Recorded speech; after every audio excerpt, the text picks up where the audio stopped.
For the Cooperative Development Authority, they're represented by Yusek Joseph and Cabo, their chairman, together with ASEC Luz Iringco and ASEC Pendatum Disimban, Director Joselito Halyasgo, and Mr. Angelo Bugarin.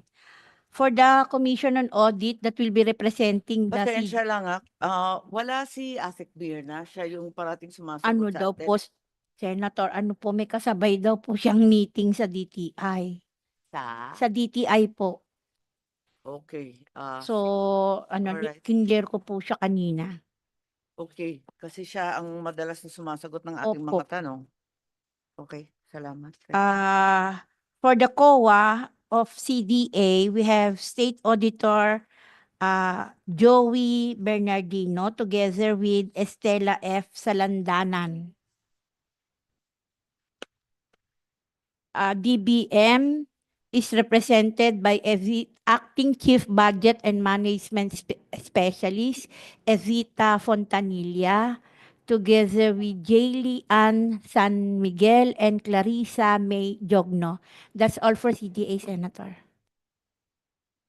Would you like to make a very short presentation, simply highlighting the salient points of your budget? We're well aware of what your budget looks like, and you don't need to go into the details. But perhaps you can highlight the changes that we can observe between 2024 and 2025. Yes, we invite the head of agency, Yusek Joseph and Cabo, to please present very, very quickly. We have a lot to go through. Thank you, Madam Chair. Good morning, everyone. I'd like to extend my heartfelt appreciation to this committee, allowing CDA to present its budget. Madam Chair, the CDA budget for FY 2025 under the National Expenditure Program is 933.259 million, which marks a significant 32% decrease compared to its 2024 General Appropriations Act allocation of 1.3 billion. The primary reasons for this, Madam Chair, the reduction is the non-approval of our locally funded projects and our infrastructure buildings for 2025, as well as the reduced an allocation for cooperative development programs. And shortly, Madam Chair, quickly, there is a decrease on the MOOE, which is around 49.5%, and the capital outlay, which is 72.5%, Madam Chair. So, as of August 31, 2024, Madam Chair, the CDA was able to utilize 566.79 million or 40.5% of its allotted budget. And our agency was able to disburse 93.8% of this amount. Significant increase in the utilization is expected by end of October 2024 as locally funded projects will be completed on the said month and towards the end of this quarter. So far, Madam Chair, that's our brief presentation of our budget for 2025, Madam Chair. Thank you and good morning.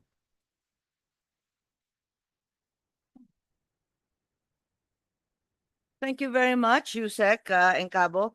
And with that, you'll allow me to ask some of the questions that I'm certain my peers in the Senate will also be asking. The budget of CDA decreased from, as you stated, there's a reduction of 344 million plus. However, despite the reduction, you are now stating the traveling expenses under 2025 will almost double. Why should that be so? Why will you be spending and prioritizing travel over everything else? I enjoin the other committees to please maintain silence. as we have to focus on the Cooperative Development Authority. You may leave the room if you're not yet up. If you have nothing to do with the CDA po, Dr. Loreche. Yes, Yusek and Yes, Cabo. Madam Chair. The expenditure on the travel is somehow associated on the conduct of our inspection of our cooperative development specialists. Somehow Actually, po, is there to a the, breakdown? Can we understand? Double is a lot. we do the ceiling of our travel, Madam Chair, because we need to inspect the cooperatives that are operating and And you compliant. didn't inspect them before? Uh, the conduct of the inspection, Madam Chair, is a yearly basis. That's right. Yes. Pero yung nakaraang taon, mas maraming di hamak yung ating mga co-op, nasa 22,000. Ngayon, ang pinagmamalaki ninyo na ibaba ng halos 20,000, kung nabawasan yung bibisitahin, bakit nagdoble ang gasto sa pagbibisita? Actually, Madam Chair, for last year, we had a ceiling of 5,000 pesos per CDS in the conduct of the inspection and travel every month. Yes, I'm not discussing the ceiling. I'm just inquiring why there's an urgent need to suddenly visit all these co-ops that you never did in the past.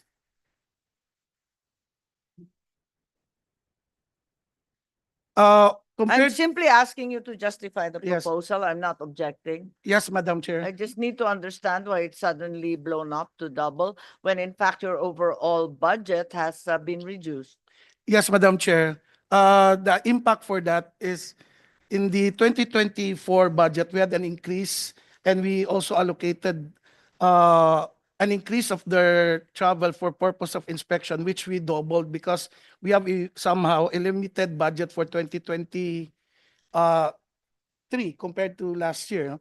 And since Pasensya, naguluhan ako ng todo. Can you please put the explanation in writing? I'm unable to understand why it doubled. yes, Madam Chair, we will submit your office. Parang nalito ako. You're now referring to 2022, 2023, and 2024. I'm just saying it's doubled in 2025 from 2024. Yun lang po. Bakit bumalik tayo sa 4 na taon? I'm sorry for that, Madam Chair. We are putting more premium on the conduct of inspection, so budget is given due to the inspection process of our CDS to the cooperative. So we allocated an increase for that, Madam Chair. So I would also like to understand your justification in the light of the reduction in your budget. Is it meet and proper that you expend so much on traveling? Ngayon na nagtitipid kayo, dapat hindi ba may iba pang prioridad ng ating mga co-op maliban sa pagbabiyahe ng CDA?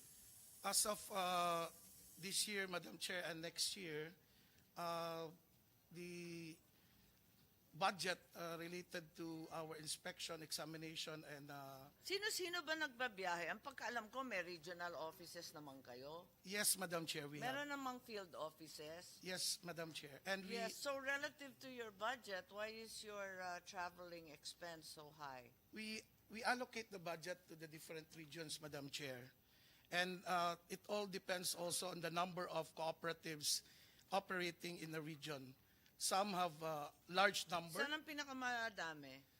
As of now, Madam Chair, we have in Region 3, we have more than around 3,000 cooperatives, Madam Chair. Sana sinabi ninyo, island region of Visayas, maniniwala po pa ako. Pero sa Region 3, puro kalsada lang yan, madali magbiyahe at mura lang. Yes, Madam Chair. Wala namang island tatawirin, patag na patag, wala rin bundok. We understood, Madam Chair.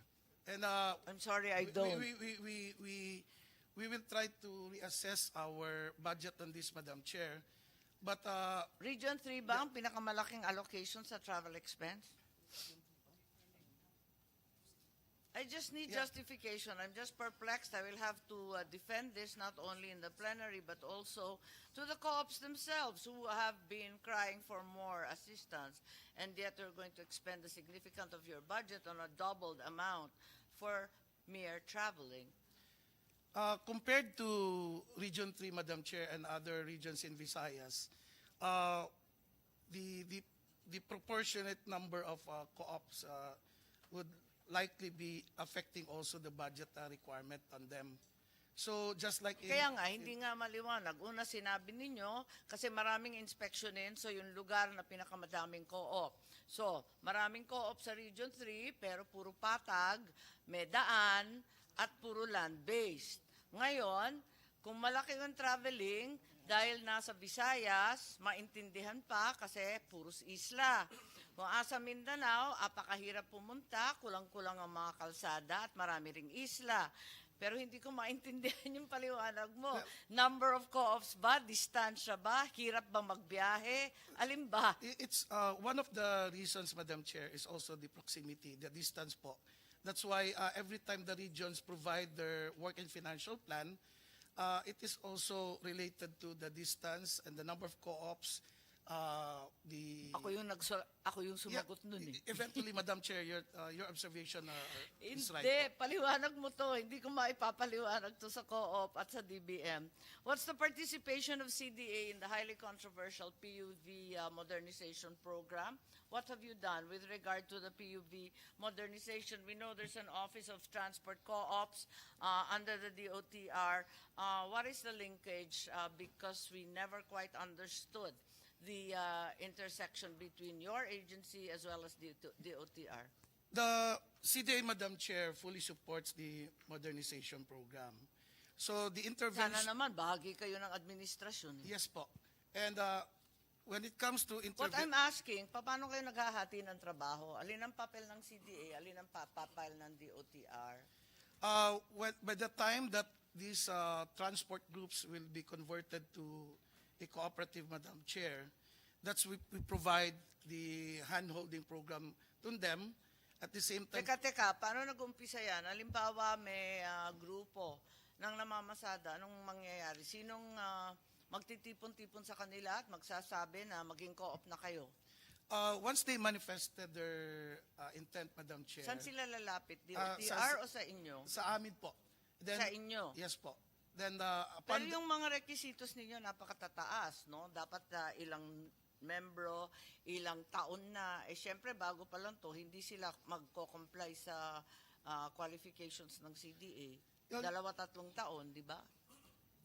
Hindi pa in existence yung mga yan, kaya nga kinukumpun eh. Well, regardless of the years of existence, ma'am, once we receive an endorsement from DOTR, LTFRB, and OTC, immediately the CDA reaches out to these transport groups. Teka, saan nang galing? Saan nang galing yung reach out? Sino mag-manifest? Kasi you're not actually in daily constant contact Yes, ma'am. with the transport groups, right? Yes, ma'am. DOTR is the one? As we receive You receive the request from whom? from OTC, ma'am, an endorsement that this So, ang particular nauna transport... OTC.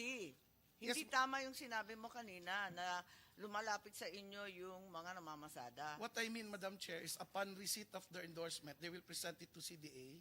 Then we will schedule for a Upon receipt pre-registration of whose endorsement? from OTC po. So, it's OTC that... so, who triggers the entire process? Para maintindihan natin. Kasi very problematic to, hindi nga maintindihan. Kung hindi rin naintindihan na CDA, talagang malaking problema natin. Kasi ang, So, saan nag-umpisa? Sinong lalapitan ng ating mga namamasadang nagnanais maging co-op? Saan muna pupunta? Ganun lang kasimple. yes, ma'am. Pag na-identify na po ng OTC, Teka muna. Namamasada ako. Gusto ko maging co-op kasama ng aking mga karuta. Saan ako pupunta? well, Sa iyo ba o kay OTC? OTC muna, ma'am. So, sa Para- OTC muna. Yes, ma'am. Ngayon, okay. Para Ang hirap makakuha ng sagot sa iyo, Josephine Cabo, Yusek. sa OTC muna, Hirap ma'am. po ako. Okay, OTC pala, hindi pala CDA. Yes. Sabi mo kasi kanina, lalapit sa inyo. Kung sino man ang lalapit sa inyo na transport co-op. Yung pala, kailangan lalapit sa OTC. Okay, nasa OTC na tayo. Anong mangyayari ngayon? So, magkakaroon po sila, ma'am, ng endorsement or a note coming from OTC, ipapakita sa amin dahil magtatayo po sila ng co-op at bibigyan agad namin, ma'am, ng tinatawag na pre-registration seminar, and we will provide them also the necessary requirements that they have to comply as manifesting their interest to become cooperatives. Okay lang yun, pero alam na natin hindi sila qualified. Under your rules, hindi naman sila qualified kasi yung mga 2 years in existence, X number of members, etc. Siyempre, hindi naman sila matagal nang nag-ooperate. Paano po yun? Hindi sila magka-qualify. Well, on our mandate, Madam Chair, we don't require a specific number of years to become a cooperative po. Ang importante lang po is a number of individuals that will meet the requirements to become a cooperative po, which is Number a minimum of of 15. members, Minimum of capital, 15. assets. Yes, ma'am. Minimum So, 15. 15 members lang. Yeah po. O tapos, so no need for the years. Kasi dati ito yung problema, 2 years, No, di ba? no 3 need, years. ma'am. No need po. No. O ano pa? Well, Ano mangyayari nun? Eh di, okay, nakapag-comply, tapos na yung pre-registration seminar, what happens next? so after complying all the requirements, ma'am, we will inform the LTFRB and the OTC again that this particular Where do you conduct the pre-registration seminars? I'm sorry. it depends on their preference, ma'am. Sometimes in a barangay covered court. Hindi, pero you go all over the country? If Yeah, it occurs in Davao? Yes, ma'am. Yeah, okay. And paano yun? Nagbabayad ba sila? O ilang araw ba yan? Wala pong bayad, Madam Chair. Yeah, and It's then ilang araw? well, in a general application, ma'am, it's 1 day. Pero- General meaning? Yeah, 1 day po. Pero kasi paminsan, ma'am, yung mga transport natin, So nire-request. gastos ninyo yan? Yes, ma'am. Opo, Pero ma'am. yung 1 day na bubuo nila, isang araw na hindi mamamasada, afford ba nila yan? Yung nga, ma'am, paminsan po, may 2, may 3, kasi nagre-request po sila, ma'am, na kung pwede 2 to 3 hours lang per day dahil mamamasada po sila, then we adjust naman po. Okay. So what assistance then do you give the co-ops to start out? Sabi mo may hand-holding? Yes, ma'am. We basically focus on the fundamentals of cooperatives. We teach them the governance on cooperatives so that once No, we understand that. We understand that. That's not assistance. You're just lecturing them. Can you Well- tell me, is there any assistance after the pre-registration seminar that's provided by the CDA? aside from the handholding, ma'am, wala na po. And of course, ma'am, we have the accounting system introduced to them to help them in their Oh, pero audited financial. pero tinuturo naman natin yan sa lahat ng co-op, di ba? Oh, so walang special sa transport. Tinatanong ko lang, ano ang pakinabang maging co-op para sa isang grupo ng namamasada? Hindi naman kayo nagbibigay ng financial assistance, sabi mo. Meron ba? Meron bang halaga sa budget for a livelihood program for displaced transport operators? Magkano? What are the mechanics? Yes, one of the approaches that we introduced to the transport cooperatives, ma'am, is to bridge them to other big cooperatives for livelihood program. No, understood. But ipapasa lang ninyo sa billionaire co-ops yan. Yep. They may or may not agree. But in the meantime, you have no livelihood program for these transport co-ops and neither does Uh, DOTR. Is that correct? Yes, ma'am. Eh, anong pakinabang maging co-op? Well, the members are So there's no financial assistance. I have that coming on from the CDA, ma'am. So Yes, ma'am. CDA provides no. Pero marami kayong pera pang transport ha, pero wala kayong pang financial assistance. Paano natin ipagtatanggol yan? Unless, ma'am, if we have we can allocate for a budget for that. And there is a Kasi sabi proposal. lang ninyo, kailangan mag-handhold kasi bago pa yung co-op eh. Yes, ma'am. Eh bakit walang financial assistance man lang? Yung Well- DOTR, meron ba sila sa OTC ng financial assistance? For as far as I'm concerned, ma'am, the OTC provides training on refleeting program. Ang dami Ah, naman ninyong training, patong-patong ang training. Uh, Maririndi naman yan sa kate training. Eh, namamasada pa at naghahanap buhay yung tao. Magte-training sa CDA, may training na naman sa OTC. Pero, walang assistance. Ganun ba yun? well, we propose a program, ma'am, to mitigate their economic needs, no? What program? And that's why we're asking What for program is that po? for the drivers, ma'am. I mean for the transport cooperatives affected by the public utility modernization program, What program is that na? mitigating program, ma'am, in the amount of what's this? The financial assistance of Nasaan? Meron na sa 2025 budget? na, uh, proposal, ma'am. It's we're requesting to Ah, so wala. oh yes, ma'am. Okay. So you proposed, but what happened? Uh But rejected hindi by po na DDM. it's not included in the NEP, ma'am. Yeah. But was it included in your submission to the DBCC? Yes, ma'am. Okay, may I see that submission? You please submit that. So we have it on record that in fact wala naman tulong. Sasagutin ba ninyo pag napilitan mag-utang, syempre ang ating mga driver at operator? Sasagutin ba ninyo yung utang? Co-guarantor ba kayo dyan? No, ma'am. O hindi rin kayo co-guarantor? Yes, ma'am. Ang OTC hindi rin co-guarantor? Yes, ma'am. O ang tanong ko Express. lang, anong pakinabang maging co-op sa ilalim ng OTC o CDA kung hindi naman kayo nagbibigay ng tulong at maliban doon, hindi rin ninyo sasagutin yung utang kapag hindi nakapagbayad at hinila ng bangko? Well, in the context of one of the principles of cooperativism, ma'am, yung self-help, all of the members will be part of the obligation to Hindi, kasi ang support. sinasabi ng ating mga driver, ang transport operator, ang lagi lang sinasabi, kapag naging co-op kami, magiging empleyado kami sa co-op na yan. Yeah. Samantalang ngayon, kami ang nagmeme-ari ng aming sasakyan. So, paano mo sasagutin yon? Kasi yan ang sinasagot ko araw-araw. Pag hinaharap ko ang ating mga jeepney at iba pang operator. Well, basically, ma'am, Madam Chair, is they share all the income that they've got for their cooperatives. And that's why we have this so-called patronage refunds or the Paano nga dividends. magkaka-income eh? May Yeah. utang nga eh. Well, You start out burdened with utang dahil kukuha ka ng bagong sasakyan. yes, ma'am. The credit confidence naman po is manggagaling din sa mga GFIs natin, ma'am, to the cooperatives. And they will be evaluated based Hindi, on ang pagkaalam ko, yung GFI, hindi ba ang grant natin nasa 160 lang? Samantalang ang bagong sasakyan na level 4 nasa halos 3 million. yes po. So And, ano yung GFIs na sinasabi mo? well, the land bank and the DBP, ma'am, provides loans on them. Yes, magkano yung loan? Depend Paano natin ibebenta yung co-op kung walang bentaha mag-co-op? Yun nga sinasabi nila eh.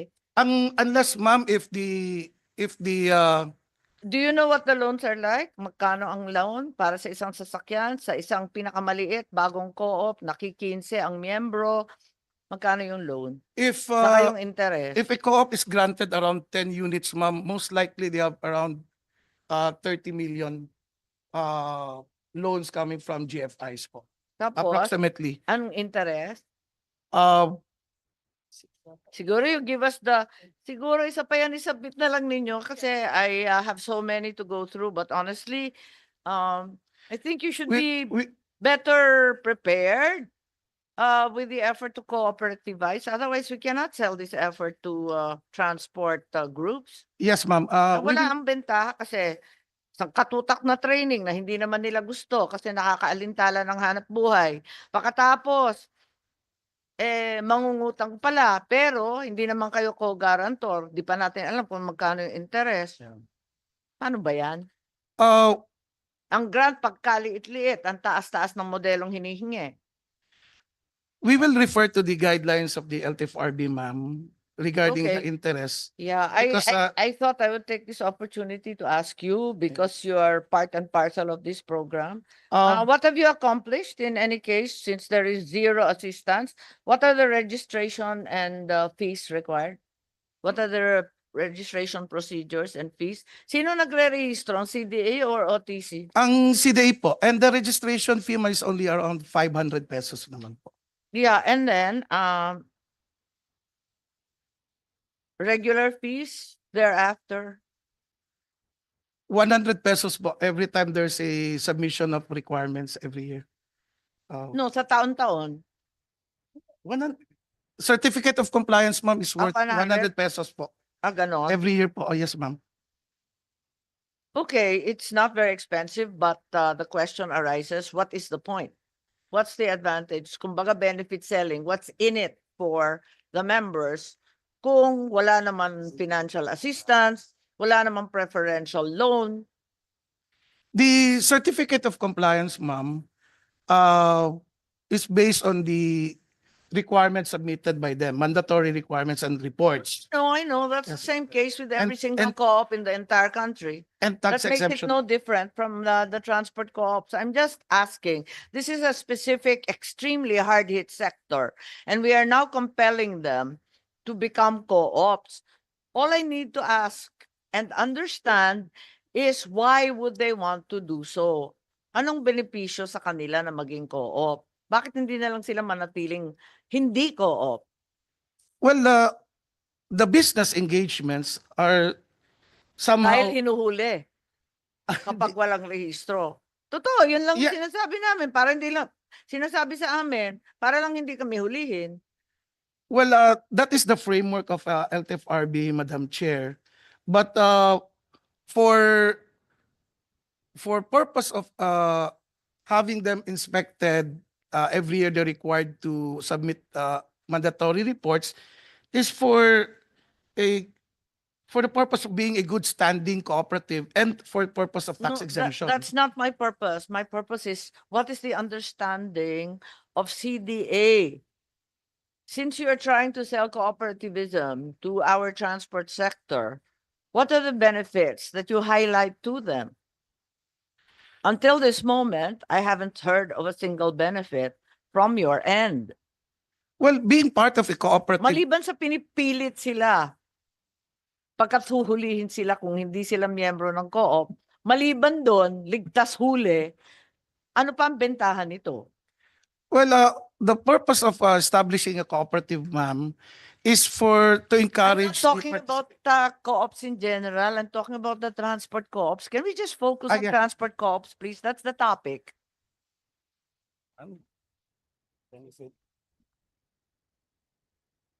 It doesn't matter if we don't know the answer, please submit in writing. Okay, Okay, will do, let's ma'am. proceed. So we don't know the answer. We resign to the fact that we have embarked into a partnership with OTC DOTR entirely blind as to the benefits of what we're doing. This is really a scary moment for public service. Well, the framework really belongs to the LTFRB, ma'am. So we are, yes, we are part and nakikisakay lang parcel of kayo. it. Yes. Dapat may pag-uunawa rin, di ba, sa ginagawa? We don't have the luxury of providing them financial assistance as well. So we're sorry about that, Madam Chair. No, you don't need to apologize to me. I just need to explain bakit mas maganda, mas bentaha kapag naging member sila ng co-op. Kasi hanggang ngayon, di ko pa rin maintindihan. Paano kung papaliwanag pag tinanong ako? At Well- lagi akong tinatanong. Well, it also applies sa transport co-op, ma'am, that if they become members of a cooperative, they will have an equal shares of the income that they get from the cooperative. So as they share also the risk, they also share the benefits of being a cooperative as a member of a cooperative. Yung iba nga, ayaw yan eh. Kasi magpapakamatay sila ng 16, 20-hour shifts para lang makakuha ng mas maraming pera at buhayin ang kanilang pamilya. Makikishare pa sila sa mga tinatamad. Yes, Maraming ma'am. kakain eh. Yes, ma'am.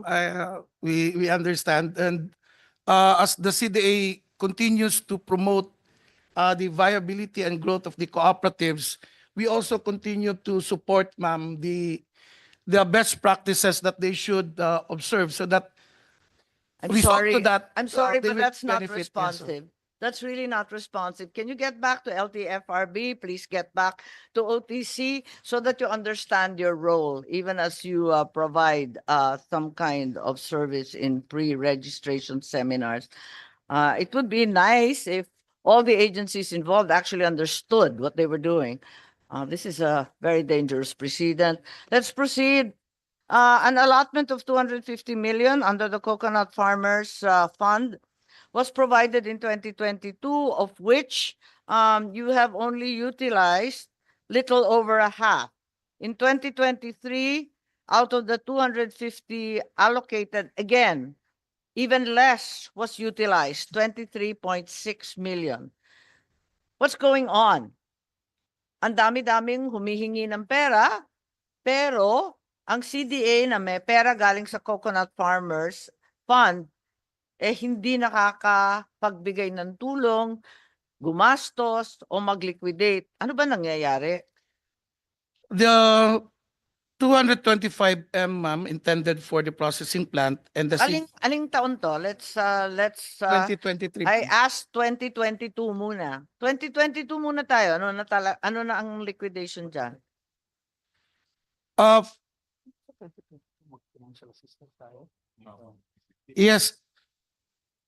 In the 2022, ma'am, we were, Kapatid, mainit. Sumagot ka naman kaagad. yeah, 2022, ma'am, we hit 50% of our Teka. utilization. 2022, ang nakalista dito, little over half has Yes, been ma'am. spent. Tama? Yes, ma'am.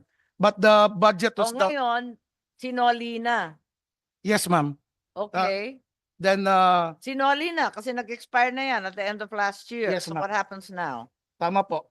Now, have you taken action to request for the unutilized funds para maibalik sa inyo? Kasi pera ninyo yan. Yes. Or at least pera ng coconut farmer. Yes, ma'am. Ni-request na po namin yung, Ano ninyo rin-request?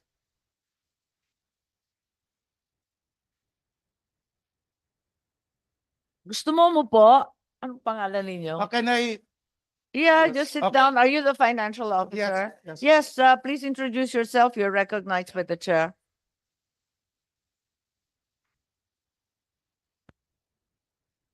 Good morning, Madam Chair.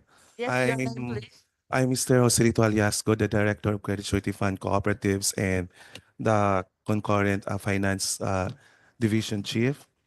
Regarding the CFIDP, Madam Chair, in 2022, or almost 50% to 50 million, because the fund was given to us somewhere on the last quarter. Yes, I recall Yes, it was released yes. released in We November. requested the said fund. Sabi ng, we were told Yeah, na but if it was released November 2022, you have 2 years, di ba? it is a automatic reversal to the treasury, to When the was it principal reversed? fund. Can you give me a timeline here? Kailan na-release? November Uh, 2022? Somewhere in October 2022, tapos we implemented the program Okay, until December 31, 2022. okay. The remaining amount was reverted to the principal fund of the CFIDP. So, okay, when did you write? We've been through this. Dapat alam niyo lahat ng sagot nito kasi sirang plaka na ako. Ito pinag-usapan na last year, 'di ba? Last year Yes, Madam sabi Chair. ninyo na nagsulat kayo. Kailan kayo nagsulat? This was asked in the next year budget hearing. So No, in we'll the next budget hearing, you did not write them in the entire 2023, the first half. Wala pang budget so hearing. we have written them, Kaya nga, Madam give me Chair. a date when the first letter demanding the return of the reverted funds was made. Though I'm not first or second quarter, Madam Chair, we will check with the date. We will Yes, submit to you your should, we will because submit to your office, and you know, we went through this last year. Dapat kayang-kaya na ninyo tong timeline na to, natanong na to eh. Tapos, sumagot ang treasury. Anong sabi? Anong sabi nila? Walang sagot? ang sinabi naman nila, Madam Chair, is that we will implement the 2023 before they are going to download the 2022 that was reverted to the principal fund. So, But then in again, effect, it's lost. So, you already lost for the coconut farmers upwards of almost 120 million. Masaya yan. 120 million yes po, Madam of Chair. the 2022. Ngayon, yung 2023, mas malala. Out of the 250 allocated na naman, 23.6 million lang ang ginastos. Yes, Madam Bakit Chair. nga? Because in the work Ano nangyayari? Ba't hindi magastos? Di ko maintindihan yung 23.6. Ang dami-daming ahensya rito naghihikahos. Lahat naglilimos ng budget na karagdagan. yes. Kayo, milyon-milyon, hundreds of millions, sinusoli ninyo. Parang naman napakayayaman ng ating mga mangnyunyog. Yes, Madam Chair. In 2023, the same 250 million, but the 200 million of that is for the establishment of the processing plant. And that was not Has it pursued. been built? No, no, Madam Chair. It Oh. was not pursued because of, I guess the chair can.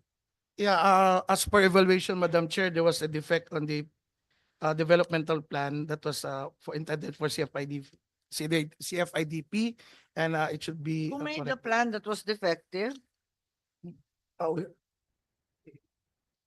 well, it has been initiated by Was PCA, it the Madam Chair. PCA or Yes. was it the CDA? Siyempre, wala kayong expertise dyan. Yeah, Malay yes. naman ninyo sa The development PCA, plan. ma'am, made What year initiated was that? 2022, Madam Chair. Hindi, 2023 budget ang pinag-uusapan ngayon. You said, Yes, Madam Chair, 2023, we're not Mas- able to implement mas it. lalo kami nalilito pag sumasagot ka eh. I'm referring to the 2022 of crafting of the development plan. We failed to implement it on 2023 because of yung pagpalis po, hindi pagpatigil sa atin. We're now in 2023. Ayaw mo na yung 2022. Nawala ninyo yung 120 million pagkat napaka-late na pinadala sa inyo ng pera ayon sa inyo. 2023, 250 na naman. Out of the 250, ang sinasabi ninyo ngayon, defective na naman yung development plan. At hindi na pinursige yung processing plan. Tama ba? Yes, ma'am, because based sa batas po, the CDA's role is only to establish cooperatives and empower them through trainings po. So what happened na naman sa 2023, 250 million?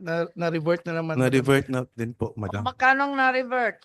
225 Ah? million po. 200? 225 million po. Kasi nga 200 million is for the processing plant and the 25 million supposedly for financial assistance for the Federation of Coconut Farmers that will be created for that processing plant. Federation, wala pang primary. May mga primary na po, ma'am. That was the Ba't intention bigay supposedly. sa primaries na pilitin magbuo ng federation? Kasi doon sa work and financial plan na submitted to PCA and approved by the PCA, on the 2023, it is the construction of the processing plant and the No, 25 million We're assistance. past the processing plant. I gave up. 25 million is for financial assistance that could really have helped. Ang daming nagrereklamo dito. Talagang nagplano sila na bibigyan ninyo, pero hindi ninyo binigyan. Bakit? There are two components, Madam Chair, that we are not allowed to implement. One, the construction of the processing plant. No, wait, we're Second, done with the yes, ma'am. Yes, I'm talking about the 25 million. Can we focus? We have a lot of people here, a lot of agencies to go through. Let's just answer to the point. Yes, that's a financial assistance, ma'am, that we are not allowed also to implement. Why are you not allowed to implement? Ang title nga, financial assistance. Director Aliasgo, maybe you can help us. Kasasabi lamang, yung 25 million para sa financial assistance. And now Yusek Encabo is saying you're not allowed to give financial assistance. Alin ba talaga? Yes, Madam Chair. During that time po, the work and financial plan was questioned together with the financial assistance that it should not be given. Question by whom?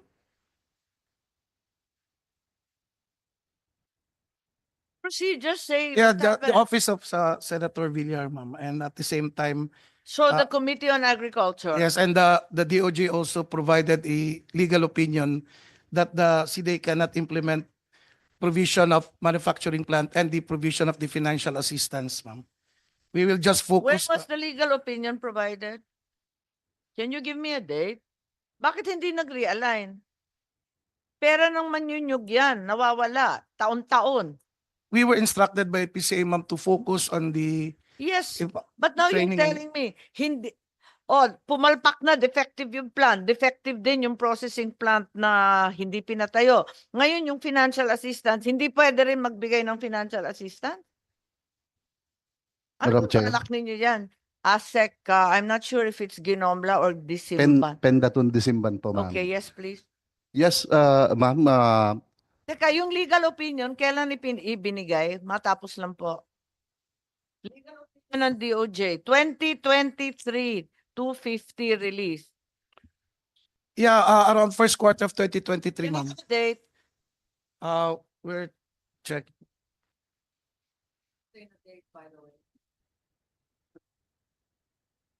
We will provide your office immediately, ma'am, a copy of that. We'll just securing it, ma'am, from the head office. Kapatid, paano tayo magtatapos kapag ganito ng ganito? Okay, yes, ASEC Pendaton, please. Yes, Madam Chair. Uh, Related dun po sa nabanggit nyo na issues, kung ano ba yung pakinabang ng mga cooperatives sa CDA. Yung po yung sinasabi namin, ito sa Coco Levy, ma'am, nag-implement na po kami ng financial assistance sa mga cooperatives ng coconut farmers, 250,000 per cooperatives during the year 2023. Hindi, iba naman to. Wala itong kinalaman sa transport co-op. Yung transport co-op walang pera. Ito may pera. Kaya talagang walang dahilan. Yes, ma'am. Nagbigay po kami ng financial assistance kasi gusto po namin na Oh, matulungan okay, kagad nagbigay sila. daw. Yes, Nagbigay ba? yes po, per region. Then, pagkatapos po noon, sinabi po sa amin ng Office of Okay. the Senate Villar na we are not authorized to provide financial assistance under the law ng Coco Levy. So, sa amin naman po, alam namin na yun po yung inihingi ng mga coconut farmers. Pero Ahanin hindi po ba- nilang trainings kung wala rin po Hindi, silang pero- capital assistance. Kung nasa 25 million yung financial assistance, ano nangyari? Madam Chair, So, sinoli na lang it was ninyo. At reverted yung back again to 250 the na pinamigay principal. sa mga co-op, binalik? Ganun ba yun? Then, nabigay na po sa kanila, Madam Chair. Kasi So, ano late na nangyari? sa amin That sinabi, was in 2022, Madam Chair. 2022, In the first yes. year of implementation, there are financial Let's talk assistance. About 2022. Yes, there were financial assistance and training Ako din given. ninyong kausap CDA. Kaya lahat ng co-op hilo sa inyo. Pati ako hilo na rin. Okay, next. Oo. So, pero we're now talking about 2023. Tapos na yung 2022. Yes. Oh, Yung- ano nangyari? Bakit sa 2022, yung legal opinion, walang no processing plant, no plant, and also no financial assistance? So what are you allowed to do with the money? Training na lang po. Yung training na lang po, Madam Chair, na component nung, 250 million sa sangkatutak mo training. Kaya hindi ninyo nauubos. yes, Madam. Kaya nasa 23.6 lang ang disbursement. Yes, ninyo. Madam. Yes, Madam Chair. How many farmer associations have been converted to full-on co-ops? If you can provide me a coherent timeline, Director Haliasgo, can you give me a coherent timeline for the expenditures? Yung 2022, pakihiwalay sa 2023, please. Yung 2023, hiwalay din at pati yung 2024. At nakakahilo po kayo mag-present. Ilan ang Cocoa Farmers Co-op associations already converted to co-ops? Ilan na ang Cocoa Farmers Co-op ngayon? The number of coconut farmer organizations that are assisted to coconut farmer cooperatives, we have 629 po, Okay. Madam Chair. Yes, I have that in my notes of how many farmers are now members. I have that also. Yeah, that's fine. I have that. Okay, how many farmers belong to those 629 co-ops? 18,330. Okay, Madam Chair. this 18,000 represents what percentage of the total number of coconut farmers? Sa madaling sabi, ilan na sa sektor ng mangnyunyog ang naging miyembro na ng co-op? What percentage? Ilan ba talaga ilan ba ang target ninyo na cocoa farmers? What's the target number of cocoa farmers? Ako na mag-compute.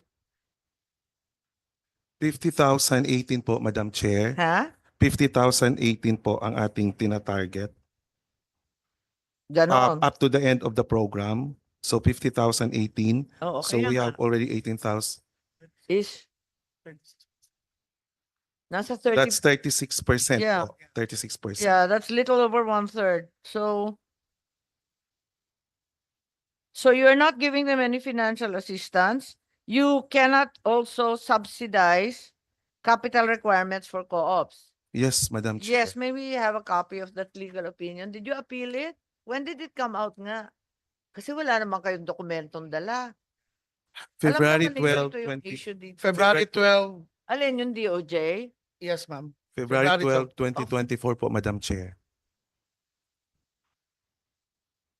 So ano daw allowed lang? Puro training. Training po. Eh sino Madam Chair. magbibigay ng capital assistance? Dapat PCA. Maybe other implementing agencies po, Madam Chair.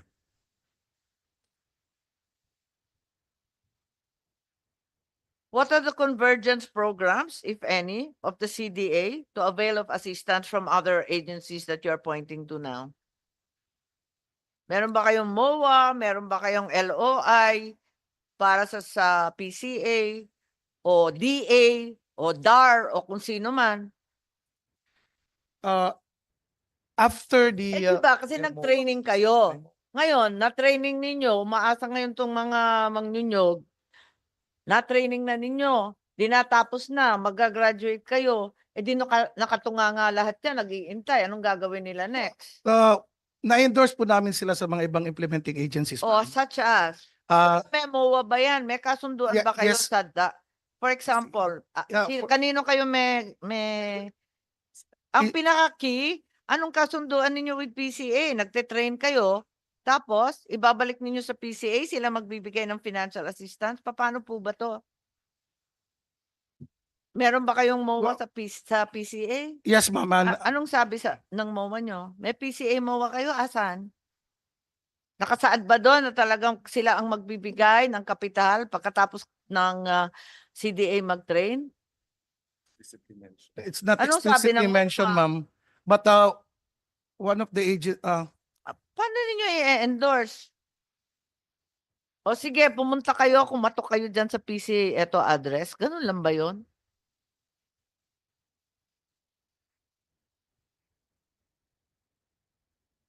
Madam Chair, so Wala ba kayong kusang mga MOA sa PCA? Yung mga may pera para dyan, yung DA, yung PhilMec, DAR. PhilMec, ma'am, we have. Ha? PhilMec po. Anong kinalaman ng PhilMec? Once they're done for mechanization program, ma'am. Bibigyan ng PhilMec? Yes, ma'am. Your MOA is only with PhilMec? Yung sa Hindi, DTI, pero hindi naman capital puro makinarya lang yan. Wala bang financial?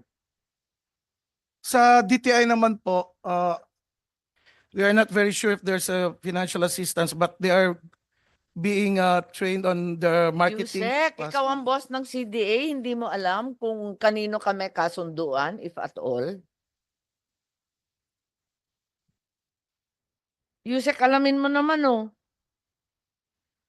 Yes, ma'am. Hindi ko Yes, ma'am. trabaho to, ikaw dapat. Noted.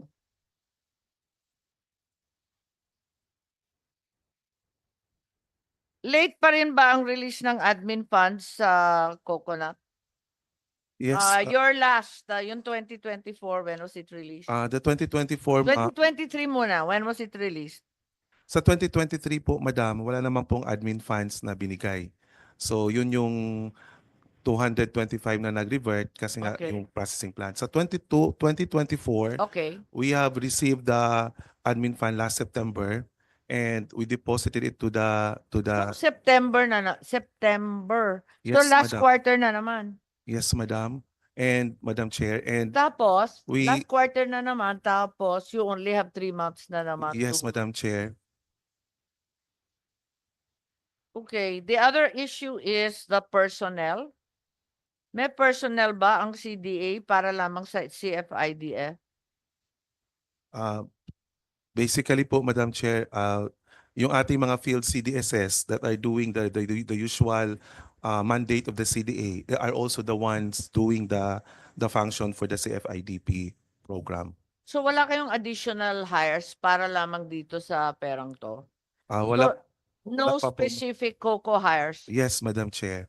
COCO fund hires. Wala po. Walang item, ganun ba yon? Wala pa po, Madam Bakit Chair. ba't hindi kayo kumuha ng contractual or something or job order man lang for the meantime? Or outsource the effort? Yes, Madam Chair, that's one of the plan and the program. Yes, But but then the amount to be paid for that will be coming from the administrative fund or cost. So it was downloaded just this September. So we are now looking for the 3 months for the last quarter to hire somebody ito so that we can implement. nasa 3 taon, 4 na taon na to, hanggang ngayon di pa natin alam. No, Madam Chair, yung sa job order at saka COS naman, the amount to be paid will be coming from the admin cost. So The admin cost was downloaded just this September How much is the admin cost? for 18 million po. 18 million for the Ilan ba CDA. yan? Kulang po talaga, Madam Chair, para 18 million that is to be allocated to all regional offices na kasama doon sa CFIDP program. So you actually have hired people, but your earlier statement na walang na-hire is not correct. Wala pa po, ma'am. Wala pa talagang na-hire na Okay, people for yeah, CFIDP. JO and contractor. Yes, we will hire JO and contractor. You Upon the will download, but you you will have hire. no hire. You have Yes, not hired. yes, Madam Chair. So what happened to the 18 million? For ano pa man po, it's still in DBM, we will be asking ibigay pa po sa amin, Madam Chair. Kasi once it was given by PCA, it was deposited to Was it given or not given, and when?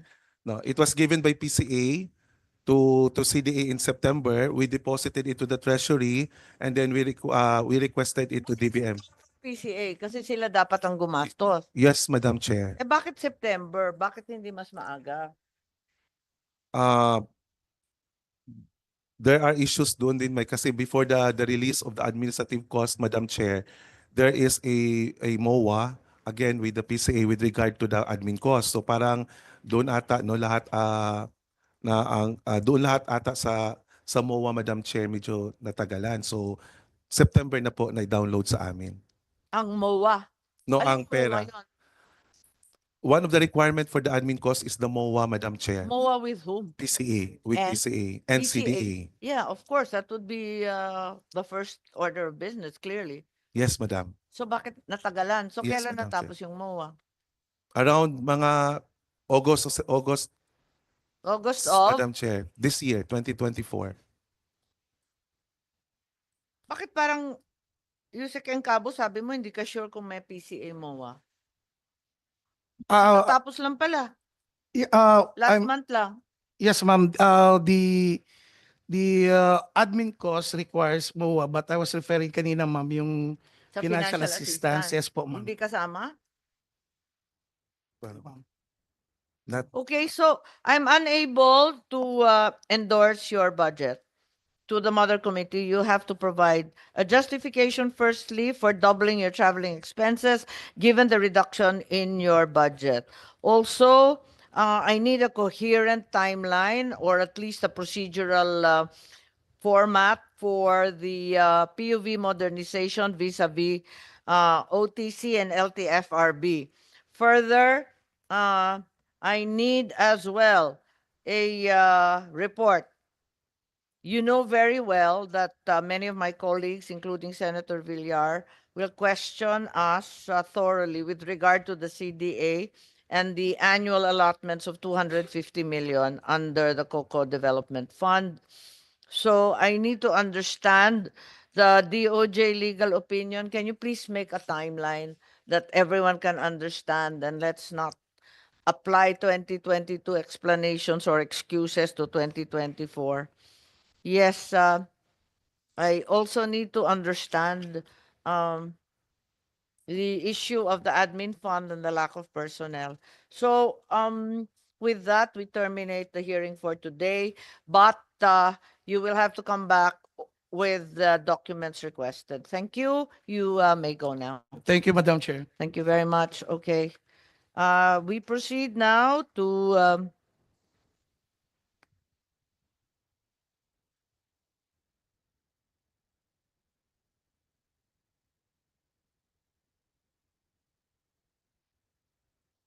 can we proceed with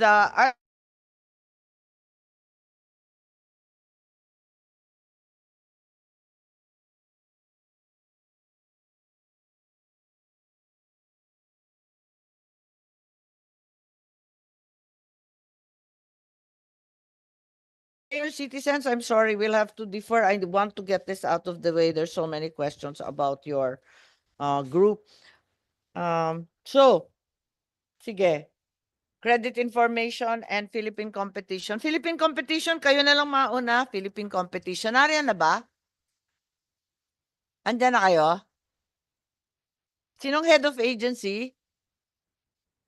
Parang wala dito.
po ang ating Credit Information Corporation. We call on the head of agency.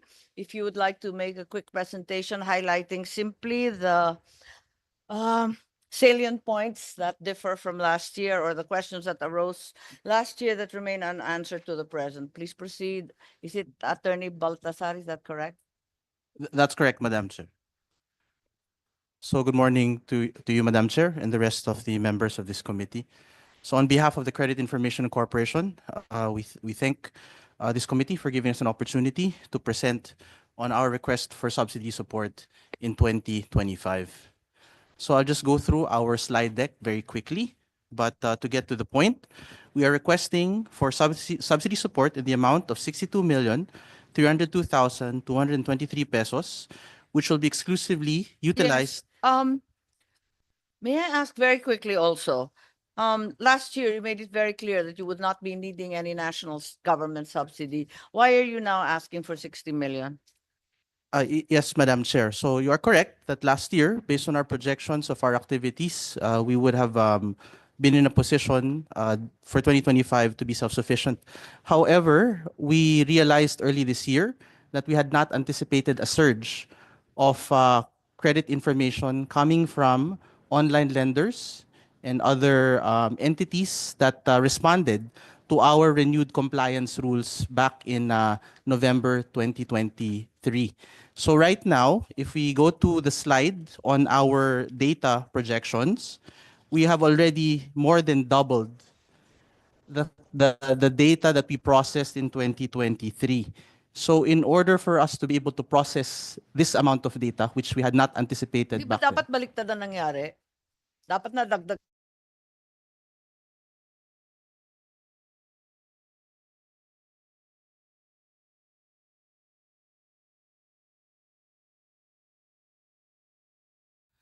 so the way this works po is that we Yes, I understand the security. have an IT requisites. system. Yes, I understand the requisites, and you've applied security, data information, all involving security of one sort or the other. But my question is, if there was a great uptick in submission, surely you would have had more income. Instead, the reverse has occurred, and you're now asking once again for a subsidy. Why is that? I still don't get it. Yeah, let me clarify, Madam Chair. So when we receive submissions, we do not receive income from those submissions.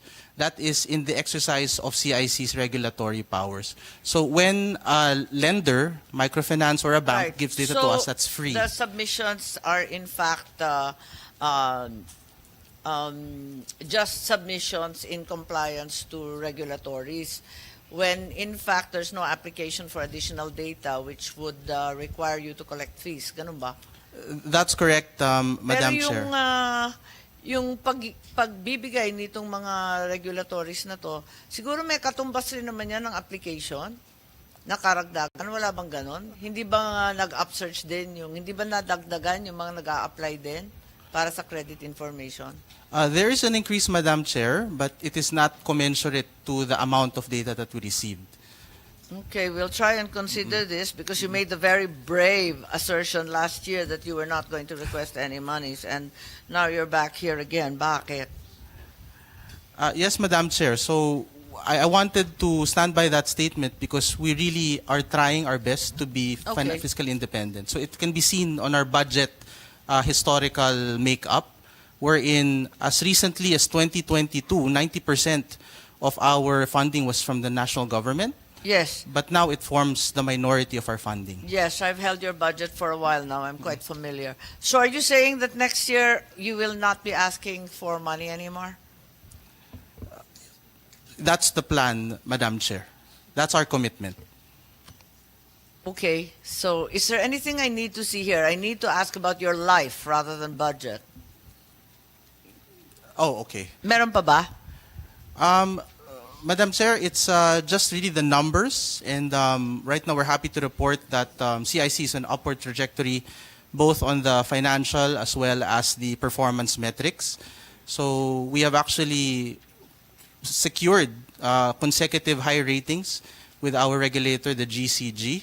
Hindi, palagay ko it's not quite right kasi Ang nakikita ko dito, may sinabi kayo the corporate funds for the next year estimated to reach a mere 254 million, resulting in a corresponding decrease. So there's a decrease. So you're saying that there's been an upward climb in all your revenues. In fact, there's been a decrease. It's not quite so. Tama ba? What was submitted in September 2024, yung binigay ninyo sa amin, the corporate fund for next year are estimated to reach only 254. So, bawas yun kesa sa dati. Tama ba yan?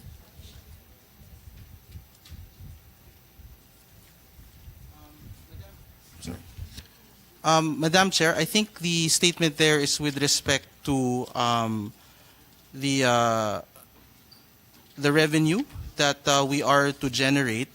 Yes, because you said that year on year you've Yeah. had rising revenue. It's not quite right because you've actually declined. This is based on your submission. Madam Chair, I think that might have been a typo because what we are actually representing is a higher budget next year, but we will be maintaining the same level of subsidy support. So our internally generated corporate funds should be increasing by the same amount. Hindi kasi nagbaba kayo ng projection, di ba dapat, ang sabi ninyo, upcoming year, estimated total COB 257 halos, 256.87. Tapos ngayon, nagbagsak kayo ng projection, nasa 254 na lang. Tama ba yun? It accounts also for some part of your request. Is that correct?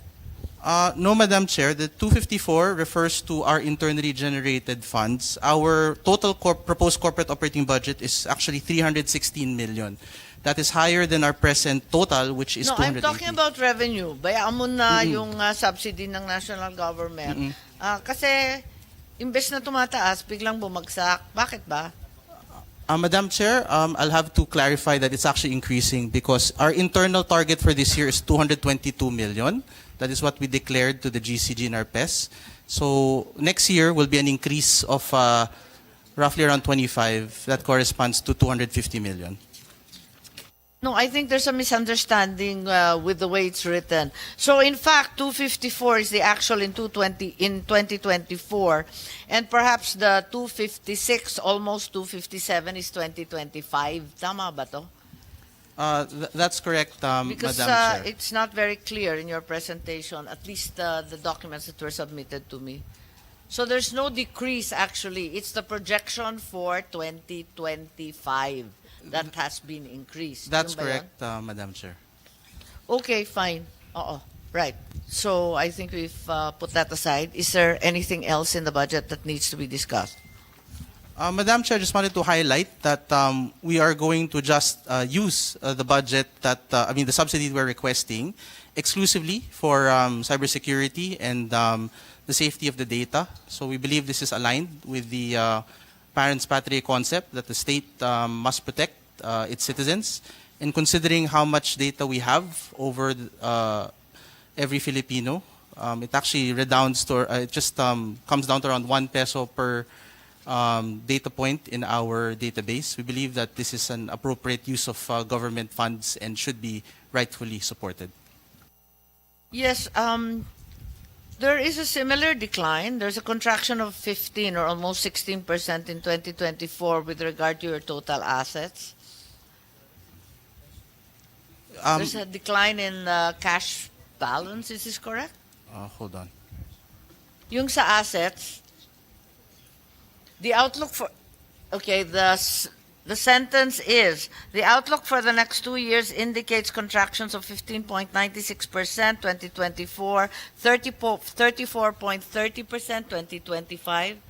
Maybe you'd like to explain, this has to do with local treasury bills, I believe, and the decline in your cash balance. Yes, Madam Chair. So we've actually started using a cash management plan effective second half of last year upon the recommendation of COA so that we can maximize the use of those funding. Now, the nature of CIC expenditures is that they typically carry over in the year. And therefore, while those services are being rendered, and of course under our policy that we do not pay before a service is rendered. So while that cash is being held, we have to put them in appropriate placements. Yes, so that's my understanding as well. So the assets, liabilities, and equity indicated here are part and parcel of the cash management plan that has been effected upon COA's recommendations. Is that correct? That is correct, Madam Chair. All right, that's fine. So I think, as I said earlier, I still have to understand the timeline with regard to the opinions on the CIC. Mananatili ba kayo na mag-isa o sasakupin na kayo ng Bangko Sentral? Kaya medyo nalilito kami rito.